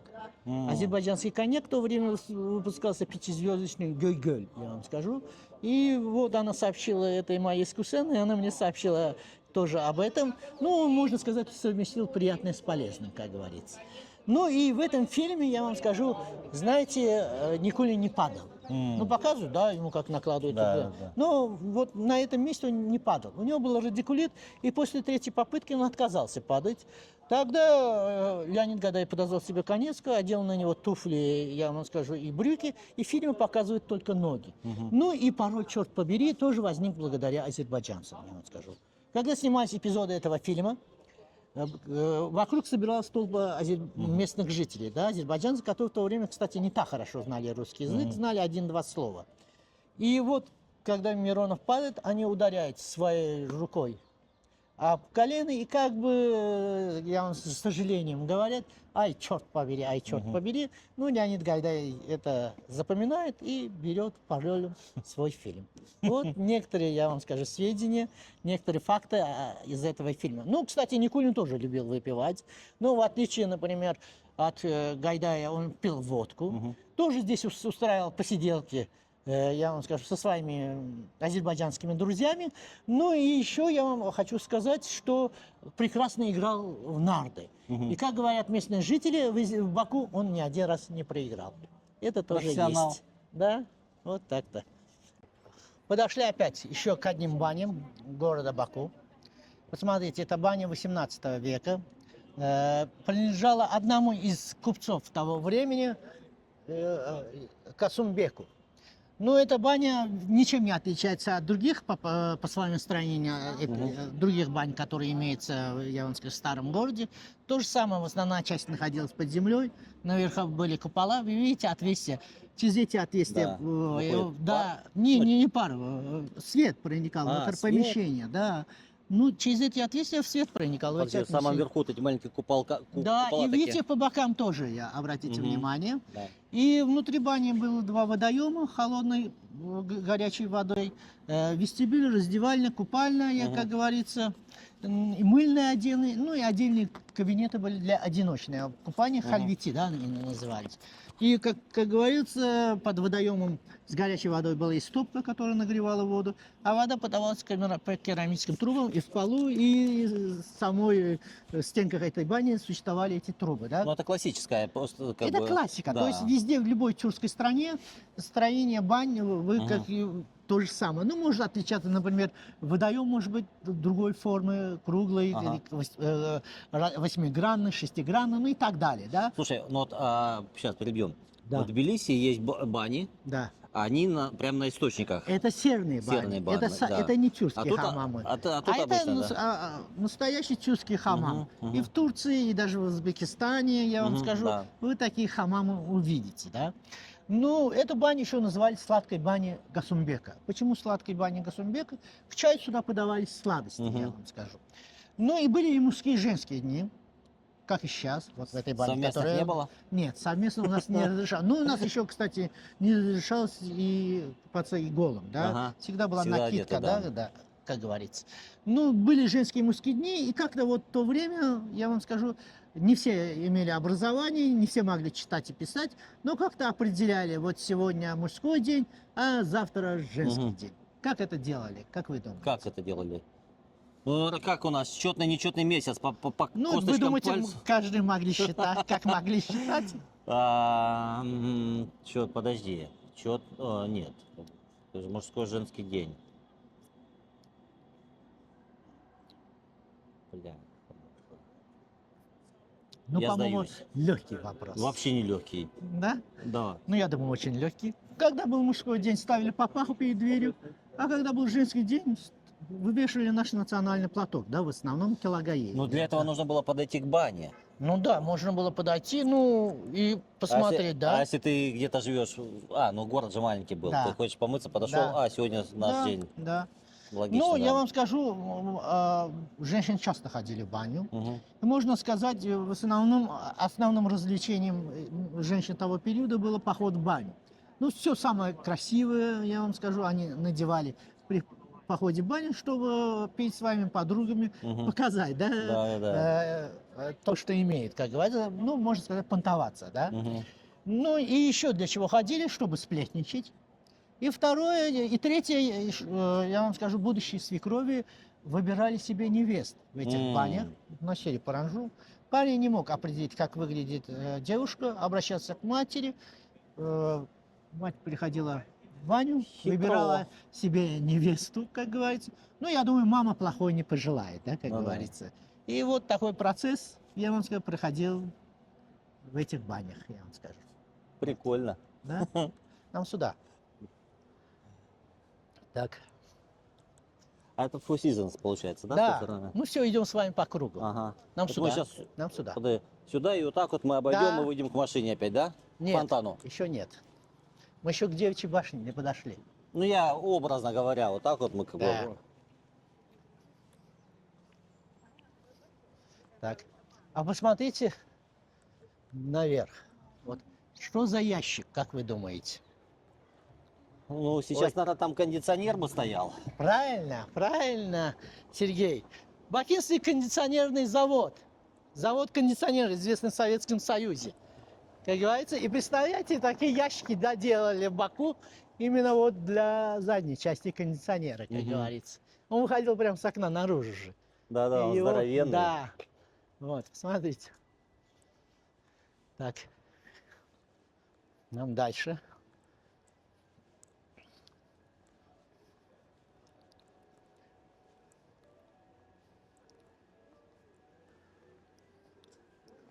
Такое ощущение, что туристов вечером стало больше. Да. Ну или нам так кажется, а может быть. Лучше лишний, чем... Ну, это авто... Еще вам хочу, можно сказать, прорекламировать Давай. еще одно место. Ну, для любителей виноводочных изделий, как говорится. Эта тема интересная. Да. Ну, мы стоим перед магазином Апшеронского винного завода. Я вам скажу, в этом магазине, это магазин самого завода. Мгм. И здесь продается, я вам скажу, настоящее гранатовое вино без добавления сахара, я вам скажу. Это редкость. Из граната. Да, из граната. Ну, это бренд тоже Азербайджана, гранатовое вино, да. И отличительные особенности магазина, здесь можно его попробовать, я вам скажу, и купить. Вот. А вот Здравствуйте. человек-знаток виноводочных изделий в городе Баку. Спасибо. Нефти. Да, тут у нас продукция местная, азербайджанская, крупнейшего и старейшего в Азербайджане завода Апшерон. У нас это единственный магазин в городе, больше как шоурум. Поэтому здесь нашу продукцию можно продегустировать, чтобы она с собой приобрести. Мы производим и вина, мы производим крепкий алкоголь. То, что здесь больше ценится, такие вещи у нас есть, как, например, дистилляты, кизиловые, тутовые, чача, коньяки от 7 до 30 лет выдержки, вина, портвейн Агдам 35-летний, последний выпуск 89 года урожай, редкость большая. Лучшее в Азербайджане без сахара гранатовое вино. Буча? А? Буча? Как называется? Буч? Баку. Баку. Баку Magic. Баку. Ага. Волшебство Баку. Это гранатовое вино без сахара, мы его в Германию экспортируем. Есть более ранний гранат по суше, есть поздний гранат помягче, постарше. Коньяк, самогон, настойки, все от завода Апшерон. Здесь можно попробовать, как я уже сказал, и приобрести. Блин, коньяки красивые, бутылочки. Ребят, благодаря Микаилу зашли в этот магазин, дали вино попробовать гранатовое. Никогда в жизни не пробовал. Ну, главное не опьянеть, я думаю. Если Я думаю о своей экскурсии, я думаю, которую если провожу мне- вам. мне купил глинтвейн на основе гранатового вина. Если ноги будут подкашиваться, меня Микаил Да. поддержит. И, Я здесь в любом случае донесу вас. экскурсия и выпуск продолжится. Вот. Но на самом деле будете в Баку, зайдите в этот магазин Апшерон Шераб, получается, да? Апшеронский винный Да, завод. Апшеронский винозавод. Это магазин самого завода. Да. То есть и продукция, в частности, граната вино, которое вы попробовали здесь, не продается нигде в Баку. Только здесь. А почему так? Ну, знаете, ограниченное количество бутылок выпускается, Лимитировано, да? лимитировано, где-то 300 тысяч, 250 тысяч у них в основном уходит в Германию, и на фестивале Германии они занимали, кстати, первые места. ну, действительно очень да, вкусное а вино. 50 тысяч только для этого магазина, поэтому для Баку не хватает. Мгм, вообще класс, ребят. Да. Заходите. Мы продолжаем Да. гулять по Баку. И сейчас следующая локация, как называется? Сейчас мы подойдем к дому Рамазанова. Мгм. Чем он знаменит? Вы услышите опять интересную историю от меня. Опять, наверное, будет потом загадка будет какая-то. Ну, не загадка, но и история очень интересная, я вам скажу. Хорошо. Так. Слушайте, очень атмосферный внутренний старый город. Чистенький, аккуратненький. Класс. Класс. Я еще один из сувениров, который у нас есть в старом городе Баку, хочу показать. Вы посмотрите, как вы думаете, Сергей, для чего они были нужны? Вот Для эти воды. сосуды. И вина. Для воды, правильно, но не для вина. Это сосуды саханги называются, обратите внимание, какие они. Ну и по форме устья и горлышка парень мог определить, эта девушка свободная, замужем, разведена или вдова. Да ты что? Да. Так могли определить. И парень караулил около ручья и знал, что если эта девушка свободна, то к ней можно Подкатить. Да, подкатить, ну, засватать, как говорится. Как это определить? Очень просто. Ну, если отверстие она была узкая, это саханга. Вы не замужняя. И горлышко тоже узкое, это значит, да, она свободная. А если широкая, и горлышко тоже широкое, это значит, она замужем. Да? А если отверстие маленькое, а горлышко широкое, это значит или разведена, Вдова либо или разведена. вдова. Слушай, как Вот, интересно, да. Видите? Ну, никакого другого подоплека я не имею в виду. Да, конечно, но не так и имеем. определяли, я вам скажу. И каждый знал, какой сахан с собой взять на ручей, чтобы набрать воду, как говорится. Вот. Тоже интересно. Да. Да, раньше столько было моментов, которые, ну, вот без слов говорили Ну, да. о каких-то существенных вещах. Да. Вот. Ну, в Азербайджане все что-то имеет свой смысл, как говорится. Даже свои здания имеют какую-то символику. Да? Я вам скажу, часто мы на набережной выйдем, и одну из символик какого-то здания я вам покажу и объясню, что, какое имеет оно значение. Да? Давай. Так, мы с вами находимся перед вот таким прекрасным зданием. Видите, это здание 1895 года. Обратите внимание, какой прекрасный орнамент на этом Да, знамени. а балкончики изящные Да. какие. Переплетение листьев инжира, я вам скажу, и винограда. Дом принадлежал одному из купцов, Агабеку Рамазанову. Человек был богатый. На первом этаже была лавка скобеечных товаров. 2 этажа он сдавал коммерсанту Рагимханову, который занимался ювелирными изделиями. И на последнем этаже он жил вместе со своей женой и со своим отцом. У этого человека было абсолютно все. И даже в подвале его здания был его собственный кинотеатр. Представляете? Подожди, это в каком году? 1895 год. Это здание было, я вам скажу, построено. И у этого человека было абсолютно все, но не было детей. И вот однажды он идет в мечеть, обращается к Аллаху с просьбой, что если у него появится ребенок, то сколько будет весить ребенок, столько золота и пошлет по святым местам того времени. И вы знаете, через год у него появилась дочка. Да. И Рамазанов очень обрадовался этому. Ну и, кстати, обещал же он послать золото по святым местам. Ну, принес со своей лавки такие веревочные вещи с чашками на концах, да, которые были в древности, да. Поставил на одну чашку свою дочку и начал отвешивать золотые червонцы того времени. Но не перевешивается. Дочка... Весит больше, чем есть денег. Да, 4 кило 600, представляете? И у него не хватает денег. И что он делает? Он дал же обещание, да, послать по святым местам это золото. Обращается к отцу, отец взял свой пояс, в котором были золотые пули, поставил на весы, и свое обещание он сдержал. Это золото послал по святым местам того времени. Прошло еще несколько лет, у него рождается еще 3 сыновей. Ого. Да, человек уже радуется жизни. Но вот когда его дочке стукнуло 14 лет, я вам скажу, к ней начинается свататься один из бандитов, главарей банка в старом городе, да. И купец понимает, да, что если он выдаст свою дочь за этого человека, она будет несчастной. Он отказывает ему, и вы знаете, на следующий день происходит убийство его сына. И вроде бы все ждут, что противостояние между бандитом и купцом Рамазановым закончится ударом кинжала в каком-то темном переулке. И так отомстить за смерть своего сына Рамазану. Но Рамазанов понимает, что если у него, то есть если будет кровная месть, погибнет вся семья. Он идет в мечеть, обращается к Аллаху и просит Аллаха самому наказать этих убийц. Проходит еще много времени, и на смертном одре оказывается его жена. Я вам скажу, в дом ходят 2 мужчин, которые являлись когда-то убийцами ее сына. Они склоняются перед женщиной на колени, вымаливают у них прощение, но она их не прощает. Они уходят ни с чем, проклиная все на свете, что почему у них такая несчастная судьба, да? Ну, я не знаю, что случилось с этими бандитами. Некоторые предполагают, что один утонул в море, другой, например, был повешен в своем доме. Было после этого даже много слухов о том, что Рамазанов все-таки спустя сколько времени отомстил за смерть своего сына.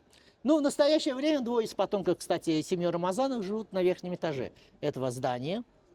А как, извини, а как они выкупили? То есть это ж не было по наследству передано? Да, в советское время отняли. Но Да. по некоторым сведениям Гайдар Алиевич все-таки вернул верхнюю часть, я вам скажу, потомкам Рамазанова. Вот такая история случилась в этом доме, я вам скажу. Слушай, ну трагическая история, опять же таки, да? Ну, что поделать? Что поделать, То, что да. произошло. Слушай, ну очень красивый. Да. А вот с этой стороны, да, такой... Да. Михаил, а скажи, пожалуйста, зачем вот, ну смотри, балконы обычные, да? Да. И один балкон закрытый деревянный. В связи с чем это было связано, не знаешь? Ну, такие, это бакинский тип балконов, я вам скажу, называется шушабянты, да. Мгм. И все-таки каждый стремился в Баку как бы увеличить свою площадь, да. И обычно, я вам скажу, даже кухню присоединяли, я вам скажу, к этим балконам, и как бы увеличение площади, я вам скажу. Не, и но это красиво смотрится. Но это же явно не страдал человек, который строил этот дом от нехватка площади, но он ее сделал отдельный балкон, закрытый. Ну, с я вам куп- скажу, один из тоже, ну, для красоты это тоже, я вам Мгм. скажу. И красиво, по-моему, Красиво, да. даже смотрится, да. Красиво, И да. вот такой тип, если балконы вы видите, да, закрытые, да, Мгм. это бакинские шушабянды, так и называются они, стеклянные балконы. Так, я покажу одну из, я вам скажу, старинных мечетей в городе Баку. А вот она впереди, Она прям спряталась, да, там за домами. да. Ну, я вам скажу, одна из древних мечетей, кстати, тоже. Сейчас мы ее увидим и расскажу историю, Давай. тоже связанную с этой мечетью. 1078-1079 года. Мечеть Махмуда Абу-Бекра, я вам скажу. Ну, в частности, на минарете мечети имеется надпись, да, кто этот построил. Ну, Махмуд Абу-Бекр был, я вам скажу, мастером, да, строителем, и поэтому как бы его имя запечатлено в названии этой мечети. Но я вам скажу, эта мечеть в простонародье называется Сынык-Гала. Почему Сынык-Гала? Сломанная башня, так она называется. Вот, посмотрите, минарет этой мечети, я вам скажу, когда-то был поврежден и был только восстановлен после развала, кстати, Советского Союза, австрийской компании. Ну, с чем это связано? Почему она была повреждена? Связано опять с именем Петра Первого. Что он натворил? Ну, в 1722 году Петр I задумался прорубить себе дорогу, как говорится, в Индию. Ну, путь идет через Махачкалу. Уже не окно в Европу, а дорога в Индию. Да, ну, через Махачкалу, Азербайджан, дальше Иран и дальше уже Индия, да. Ну, в первую очередь ему нужно базу основать на Каспийском море, захватывается Махачкала. Кстати, старое название Махачкала – это город Петровск. И вот в 1723 году он эскадру в составе 15 парусников во главе с генералом Матюшкиным, адмиралом Матюшкиным, высылает в сторону города Баку. Они подходят к городу, и Матюшкин отсылает вместе с послами письмо бакинскому хану. В письме написано: «Мы пришли тебя защищать». Ну, и... Что-то это напоминает. Да. Что-то Ну, напоминает. я вам скажу, Сергей, что это как бы выглядело странным, этим письмо, но письмо еще было дополнением, что мы пришли тебя защищать от дагестанских разбойников. Ну, хан тоже удивляется, год назад он расправился с этими разбойниками, так что ему защита не требовалась, да? Он отсылает обратно послов, говорит, мне защита не нужна. И вот в это время эскадра начинает обстрел города Баку. В день выпускали по 100 ядер, я вам скажу. Даже я вам сказал, что юго-восточные части, например, Да, были дворца повреждены. Ширваншаха были повреждены. Ну и поврежден был минарет этой мечети, да? Но в течение 3 дней идет обстрел. Но бакинцам повезло. Подул ветер. И ветер отнес, я вам скажу, эти парусники на большие расстояния от города Баку. Бакинский хан мобилизовал жителей, пробоины в стене были залатаны. Но прошло еще 3 дня, и ветер стих. И эскадра вернулась обратно, я вам скажу. Но у Матюшкина не осталось, я вам скажу, ядер. А приказ Петра I, как говорится, никто не отменял. Им было предписано обязательно взять город Баку. Ну, долго думал Матюшкин и пошел на хитрость. Но для того, чтобы, чтобы эта хитрость притворилась в жизнь, ему нужен человек, которого он мог бы послать с письмом к бакинскому хану. Но он послов не принимает. Долго думал, я вам скажу, Матюшин, но бинокль обратил внимание, что по пристани едет телега, нагруженная дыней арбузами. Ну, какой-то бедолага ехал в город Баку, я вам скажу, не зная, что идет обстрел города, ну, не было тогда ни WhatsApp, ни Ну да. Телеграма, ни других методов связи, приборов связи, как говорится. И он приказывает остановить его. Ну, конечно, дыни и арбузы загрузили на корабли. Да, и дает письмо этому бедолаге и говорит, неси к хану. Несет письмо хану, и в письме написано, да, мы знаем, что ты залатал пробоины, значит, крепостной стены, но если мы начнем обстрел, тебе мало не покажется, да, лучше как его сдавай ключи от города нам. Ну, хан-то не знает, что. Уже Да. нет снарядов. Да, как говорится. снарядов. И выдает ключи от города, я вам скажу, эскадры. Ну, они зашли, кстати, хорошо, что обошлось без дефицита, кровопролития не было, но через, я вам скажу, в 1725 году Петр I умирает, ну и эскадра уходит обратно. Ну, кстати, город Баку пыталась захватить, и я вам скажу, и Екатерина тоже, кстати, да, но через 3 месяца тоже она умерла. Как бы рок висел над российскими царями, которые хотели захватить город Баку. Нечего лезть в чужие земли. Вот так, вот такая история. Наша экскурсия продолжается. Мы все с вами гуляем по красивому городу Баку, часть ее старой части. Сейчас я вам покажу еще одну улицу, где снимались эпизоды еще одного из знаменитых советских фильмов. Фильм 1980 года «Тегеран-43». Главную роль играет Ален Делон, Белохвостикова, Игорь Костелевский. И вот многие сцены снимались на этой улице. В частности, вот это, видите, прекрасное здание перед вами. Здание 1908 года. И принадлежала она одному из магнатов того времени, хлопковых магнатов того времени, Гани Мамедову. Ну, кстати, он был также судовладельцем, было множество судов, которые перевозили этот хлопок. И этот дом в этом фильме играл роль посольства США. Смотрите. И вот я вам показываю фотографию, где видно, видите, стоит даже охрана перед посольством. Так. Вон там, видите, окошки тут, Да. окошки там. И впереди находится Джума-мечеть, да, пятничная мечеть, как раз в этом снимке она и видна. Да, и, кстати, мы даже можем увидеть фамилию Мамедов на переднем фасаде этого здания, обратите, наверху. Вот, Да, смотрите, есть там, да, видите, над балконом. Мгм. Ну, я вам скажу, приходом советской власти, конечно, магнат бежит, и это здание, чтобы не пустовало, отдают, я вам скажу, детскому саду. И детский сад здесь, ну, я вам скажу, еще я вам забыл сказать, что уникальные здесь светильники, уникальная мебель, все было вывезено в советское время, ничего не осталось. И этот детский сад здесь существовал до 1980 года. Потом через 18 лет приобрела фирма «Мобиль», которая, и, я вам скажу, при помощи исторического общества истории Баку и реставрировала это здание. Но само это здание было построено на месте духовного училища, медресе. И часть этого медресе вы можете увидеть в виде каменного портала. Там сейчас существует ювелирная лавка. Так.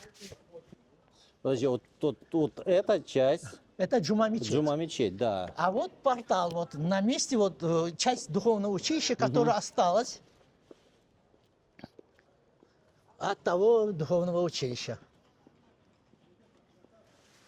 Вот, посмотрите. А, вот это, да? Да.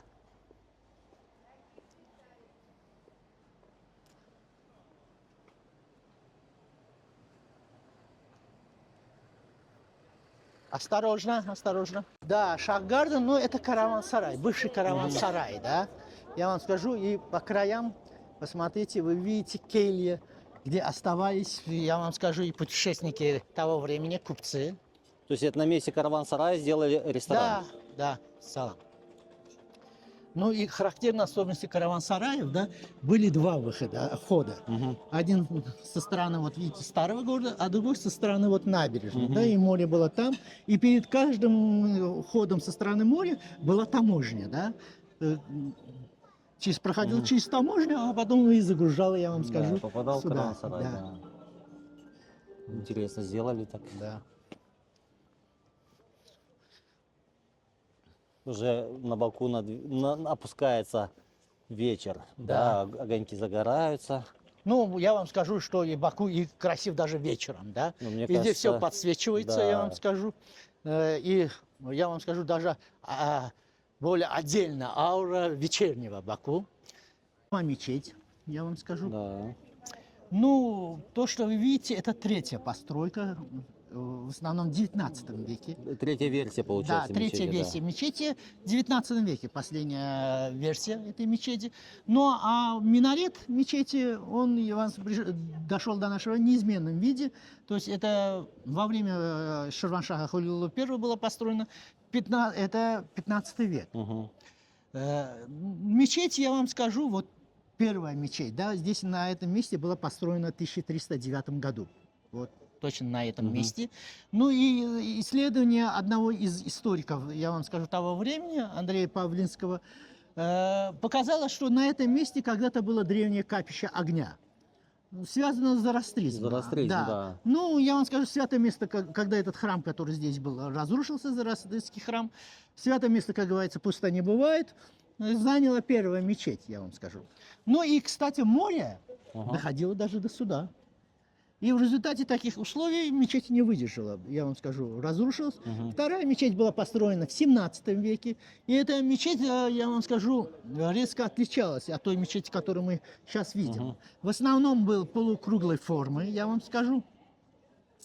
Я сейчас даже хочу я вам показать. Сейчас мы посмотрим. Да, посмотрите. И с изразцами, не характерные для нашей архитектуры. Видите, зеленого цвета, наверху конический купол. Да. Да. И можно сказать, эта мечеть светилась вокруг. Видите? Совсем другой вид. Да. Эта мечеть светилась вокруг, я вам скажу. А Настолько за счет чего она За светилась? счет этих изразцов, я вам скажу. Тоже, как говорят, разрушился в результате пожара. Ну, а третья мечеть уже построена уже меценатом того времени, Гаджи Шейх Али Дадашевым. Ну, когда он умер, кстати, при входе в мечеть с правой стороны есть его надгробие тоже, Мгм. как говорится. Ну, в советское время хорошо, что это уцелело, эта мечеть, я вам скажу. Известно, что с 1967 года по 1992 год здесь был первый музей ковра. Вот классический музей ковра у нас находится Да. сейчас на набережной. А вот первый музей был здесь. И в дальнейшем, когда, я вам скажу, количество экспонатов повысилось в этом музее, она была перенесена и на набережную. Ну, еще чем характерно это место, я вам скажу, здесь тоже снимались сцены из фильма «Бриллиантовые руки». Здесь. Да, в этом месте я Прямо на пытаюсь... территории мечети? Нет, ну рядом с мечетью. И если я отыщу этот снимок, а я его нашел, посмотрите, наверное, многие подписчики твоего Так. канала узнают эту сцену. Да. Так, помните? Забыл Да, вытащить да, крышку да, с да, фотоаппарата, да, да, когда да. проходил верблюд. Ну, Семен, ну что же вы, Тут, Семен? тут Да, вот, да, получается. да, тут- да. Слушайте, ребят, смотрите, вот действительно, вот чтобы, видите? Вот на этом месте.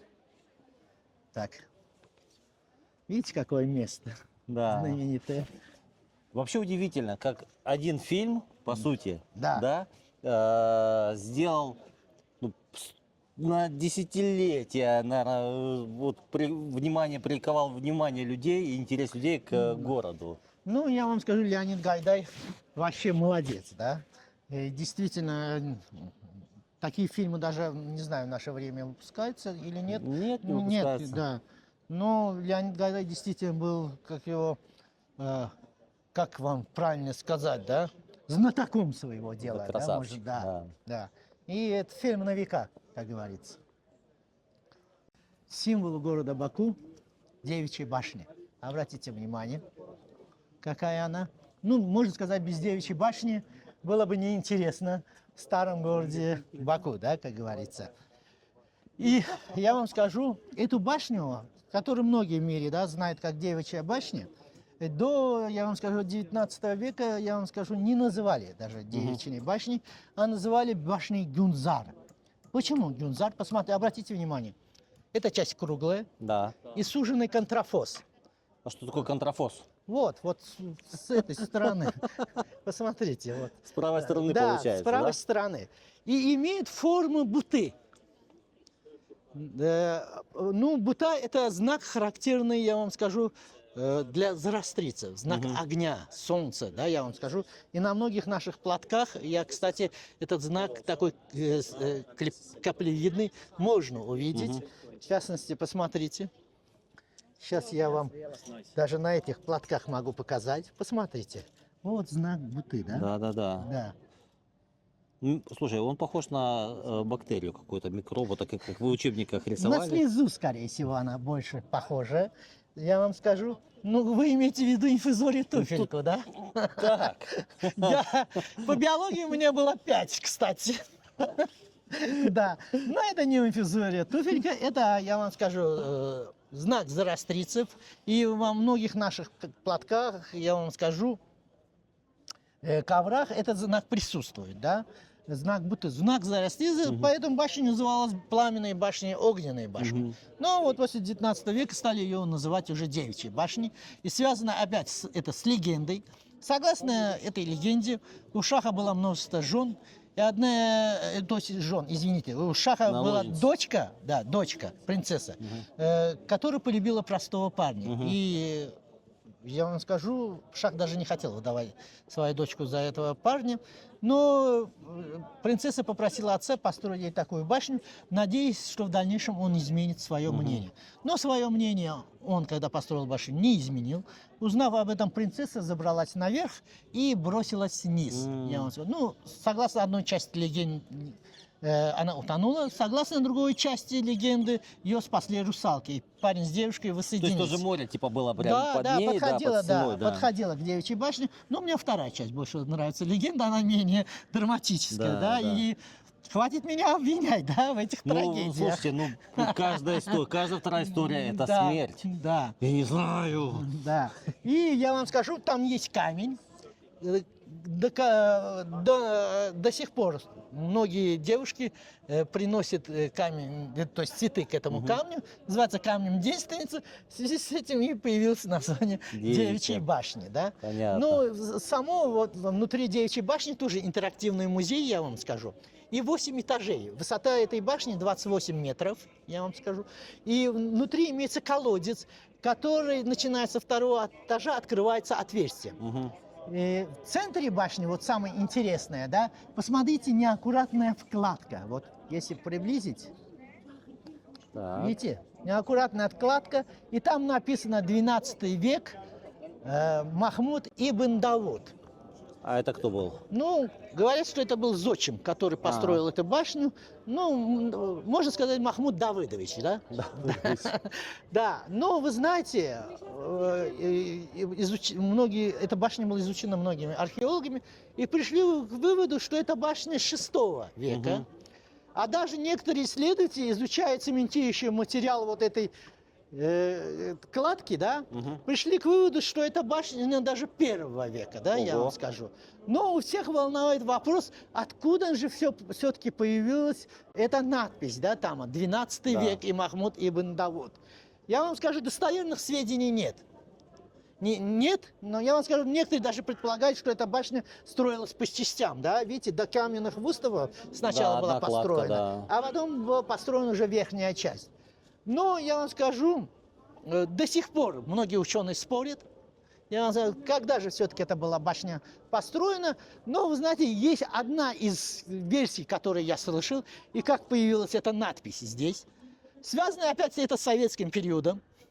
В 1960 году Никита Сергеевич Хрущев прибывает в город Баку, и вот он ходит здесь. И там на месте этой кладки было отверстие. И вот, чтобы не позориться перед Никитой Сергеевичем, приказывают строителям найти что-то, чтобы заткнуть вот это отверстие. Находят нагильную плиту 12 века, я вам скажу, которая в старинных кладбищах была, и затыкает это отверстие. Но это я вам скажу, слышал. И эта вещь, действительно, она достоверная или нет, я не знаю, я вам скажу. Вот. Но им долго спорят все-таки, для чего нужна была эта башня, какую функцию она выполняла. Известно, что здесь был маяк. я вам скажу, который впоследствии был перенесен на остров Беозеря. Другие говорят, что все-таки это башня тишины, зороастрийцев, да, огнепоклонников.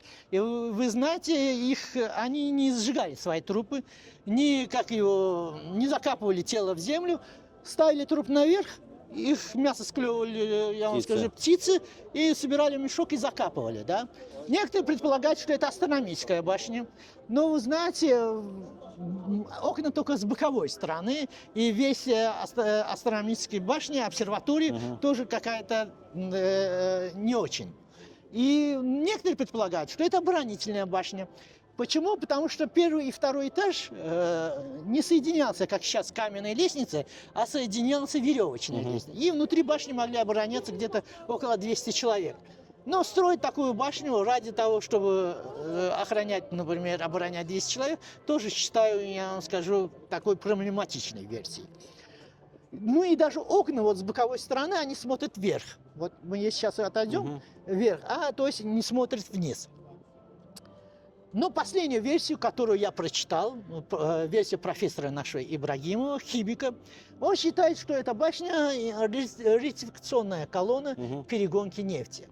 Да, если вы посмотрите, если вы прогуглите в интернете, как выглядит современная ретификационная колонна, она будет похожа на Девичью башню с ее контрафосом. Это, ты хочешь сказать, что в те давние года нефть качали? Да. Почему я говорю, что все-таки это делали, я вам скажу. Знаете, у современной ретификационной колонны, да, 8 этажей. Здесь 8 этажей. И на каждом этапе происходит этап ретификации, да, нефти, да, деление на другие. На бензин, керосин, мазут и так далее. Колодец есть, правильно? Ну и, кстати, я вам скажу, в колодцах старинных, да, были обнаружены остатки мазута, да, сделали радиоуглеродный анализ, да, откуда появился этот мазут. Ну и даже если мы обратимся к истории, у греков, я вам скажу, было такое оружие, как греческий огонь. Содержал он в себе фракции бензина, я вам скажу, керосина и так далее, да. Но если могли это делать греки, почему не могли делать и азербайджанцы? Согласен. Правильно? Согласен. И, скорее всего, я считаю, это правильной версией, для чего нужна была эта ретификационная колонна. Вот. Интересно, слушай, ну, конечно, сложно вериться в нефтяную версию. Но знаете, почему еще я предполагаю? С той стороны есть выступы, которые прям прилегают к этой башне. И для чего они пустые помещения, для чего они служили? Без надобности. Скорее всего, для сбора этой нефти, как цистерны, да, я вам скажу. И с той стороны мы можем увидеть эти два выступа. Так. Слушай, а вот это что рядом с Девичьей башней? Вы знаете, кто такой Варфоломей? Сергей? Именно тот Варфоломей, который имеет отношение к этому, не знаю. Нет, не к этому. Не Варфоломейская ночь и так далее.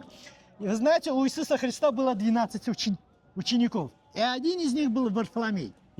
И вот в 70-х годах нашего века он прибывает, я вам скажу, в Баку и начинает проповедовать христианство. Ну, здесь язычники, они не понимают, я вам скажу. Его здесь распяли на кресте, но он продолжает проповедовать. Тогда с него содрали кожу. На кресте проповедовал? Да, вот он до сих пор... Как Иисус? Да. Вот содрали с него кожу, я вам скажу, и как он в мучениях умирает. Вообще контент 18+ у нас пошел. Да. В 1892 году, как говорят, около Девичьей башни, в темных рядах, был построен собор, я вам скажу, даже не собор, а даже, могу сказать, часовня святого Варфоломея, да.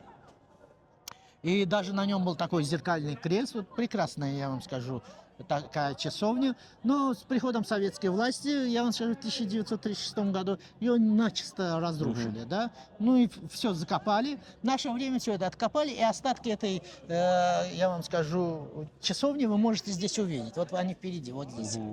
Да. Ну и каждый год, я вам скажу, 24 июня православная церковь на этом месте проводит молебны, я вам скажу. Ну, еще одна баня, да, вот перед вами. Да, тоже одна из старинных бань города Баку. Тоже ничем не отличается от других бань. Просто имеет бассейны здесь восьмигранной формы, я вам скажу. Ну и ход, видите, прямоугольный, да, как говорится. Ну, она тоже рабочая сейчас? Нет, сейчас здесь сувенирная лавка находится, да. Ну а впереди мы видим, вот посмотрите, религиозно-архитектурный комплекс Сиртак-Оглу, я вам скажу, 12-13 века. Здесь, я вам скажу, находилась в период Российской империи, даже, ну и даже раньше, находилась базарная площадь. Торговля. Торговля шла. Ну, так как Азербайджан находился на Шелковом пути. Шелковом пути, я вам скажу, торговцы со всех стран вот здесь и торговали и так далее. Но вот в 1964 году здесь были проведены, я вам скажу, археологические раскопки. И были, я вам скажу, найдены, видите, надгробия. Нет, не Прямоугольные. подойдем ближе, Давайте посмотрим. подойдем. Отсюда сложно разглядеть сейчас. Посмотрим, что за надгробия там обнаружены. Так.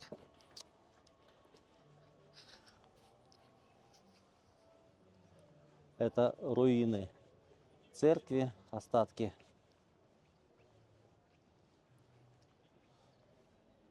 Михаил, а зачем тут ковер постелили?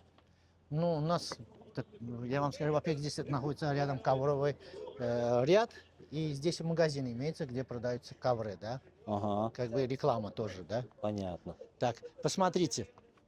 Вот, вышли надгробия, Да. видите?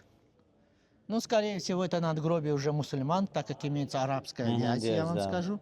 Ну, а под ними вышли надгробия, видите, в виде барана, я вам скажу. Языческие Да, какие-то, да? языческие, различные, я вам скажу, силуэтов людей и так далее, да.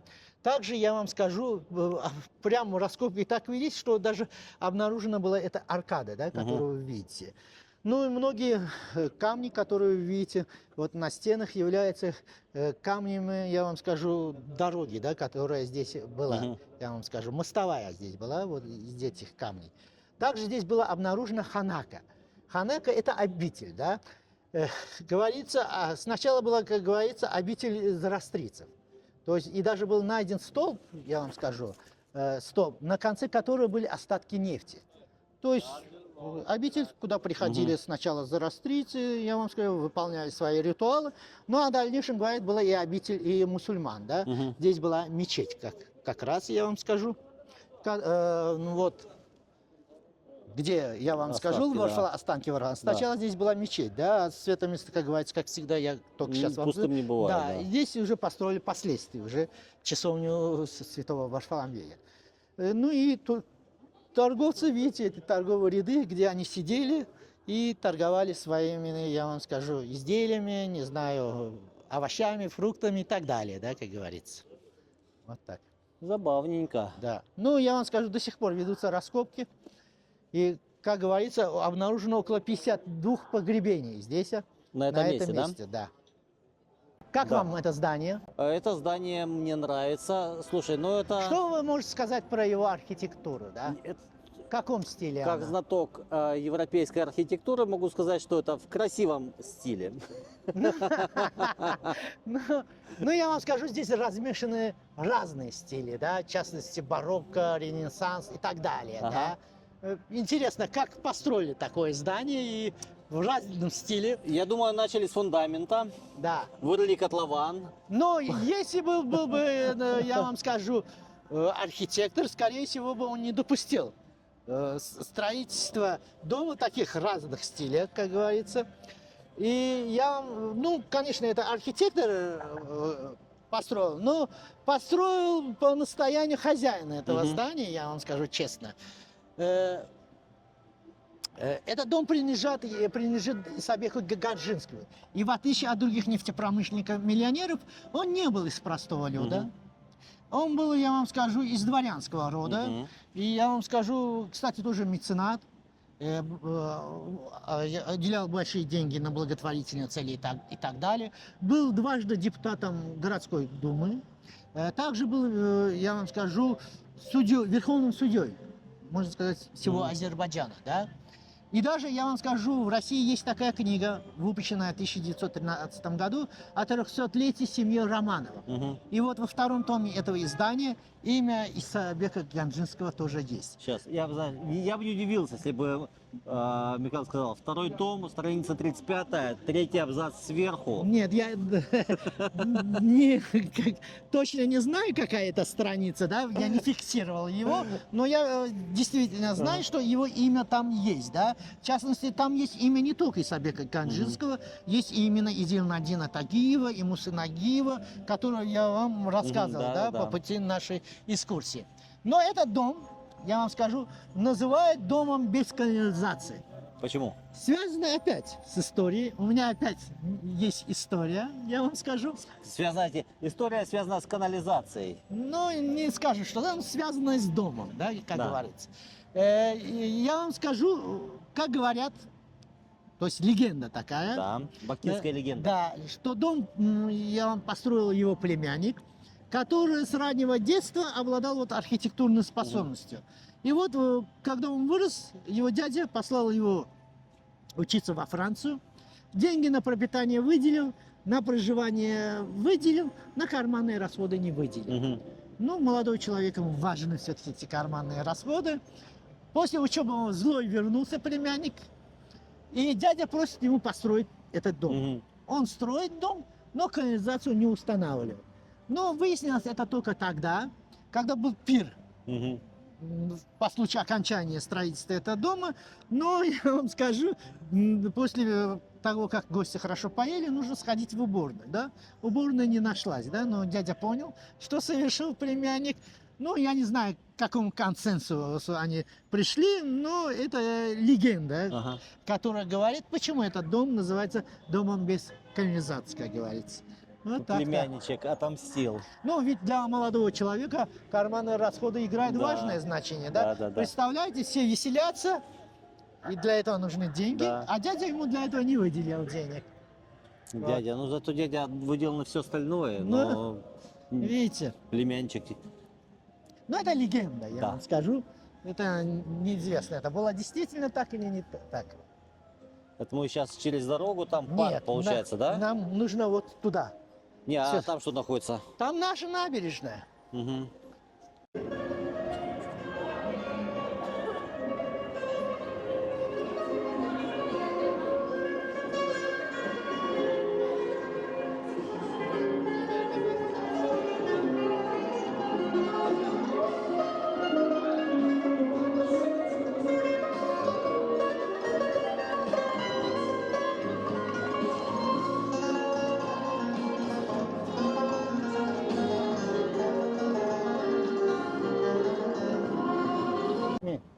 На нашей набережной, набережная города Баку.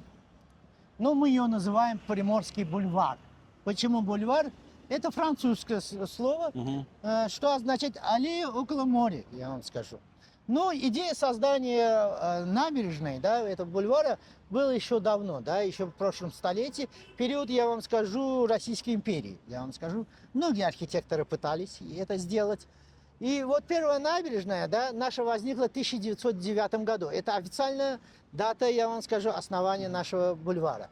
И первая набережная, она шла отсюда, я вам скажу, и доходила до, я вам скажу, до вот, театра кукол, Мгм. который мы проезжали, вы видели. И она была круговая, я вам скажу, по кругу. А шли. как набережная была по кругу? Море было вокруг, что ли? Нет, море мелело, Ага. и эту часть суши, да, решили делать как его набережным, да, и создавалась такая круговая позиция, я вам скажу. А по центру, вот я вам скажу, начиная от кукольного центра, вот перпендикулярно, врезалась, я вам скажу, пристань такого судоходного общества, как Кавказ и Меркурий. И дальше шла уже Петровская площадь, Мгм. я вам скажу, по имени Петра Первого назвали. Ну, это, я вам скажу, с владельцами этого общества, да, никак не могли, как говорится, договориться, но все-таки, в конце концов, я вам скажу, договорились, и когда пристань общества Кавказского перенесли, я вам скажу, это, я вам скажу, набережная соединилась с Петровской Мгм. площадью. Ну, в годы советской власти тоже, я вам скажу, удлиняли нашу набережную, и она дошла до морского порта, я вам скажу. И в 70-е годы советской власти море тоже еще чуть-чуть отошло, я вам скажу, и решили организовать второй ярус нашей набережной. Ну, прекрасно ее тоже оформили, я вам скажу. Но в 90-е годы вода вернулась обратно. Да, и затопила многие, я вам скажу, части этого второго яруса. Но что сделали в советское время? Ее подняли на высоту 1,5 метра, да? И сейчас во многих местах первый ярус, можно сказать, соединен со вторым ярусом. Но в некоторых местах нужно просто по ступенькам спуститься, как говорится. Друзья, вот и подошла к концу вторая часть нашего путешествия по Баку. Спасибо вам большое, что были со мной, с Микаэлем. Спасибо большое Микаэлю за проведенную экскурсию.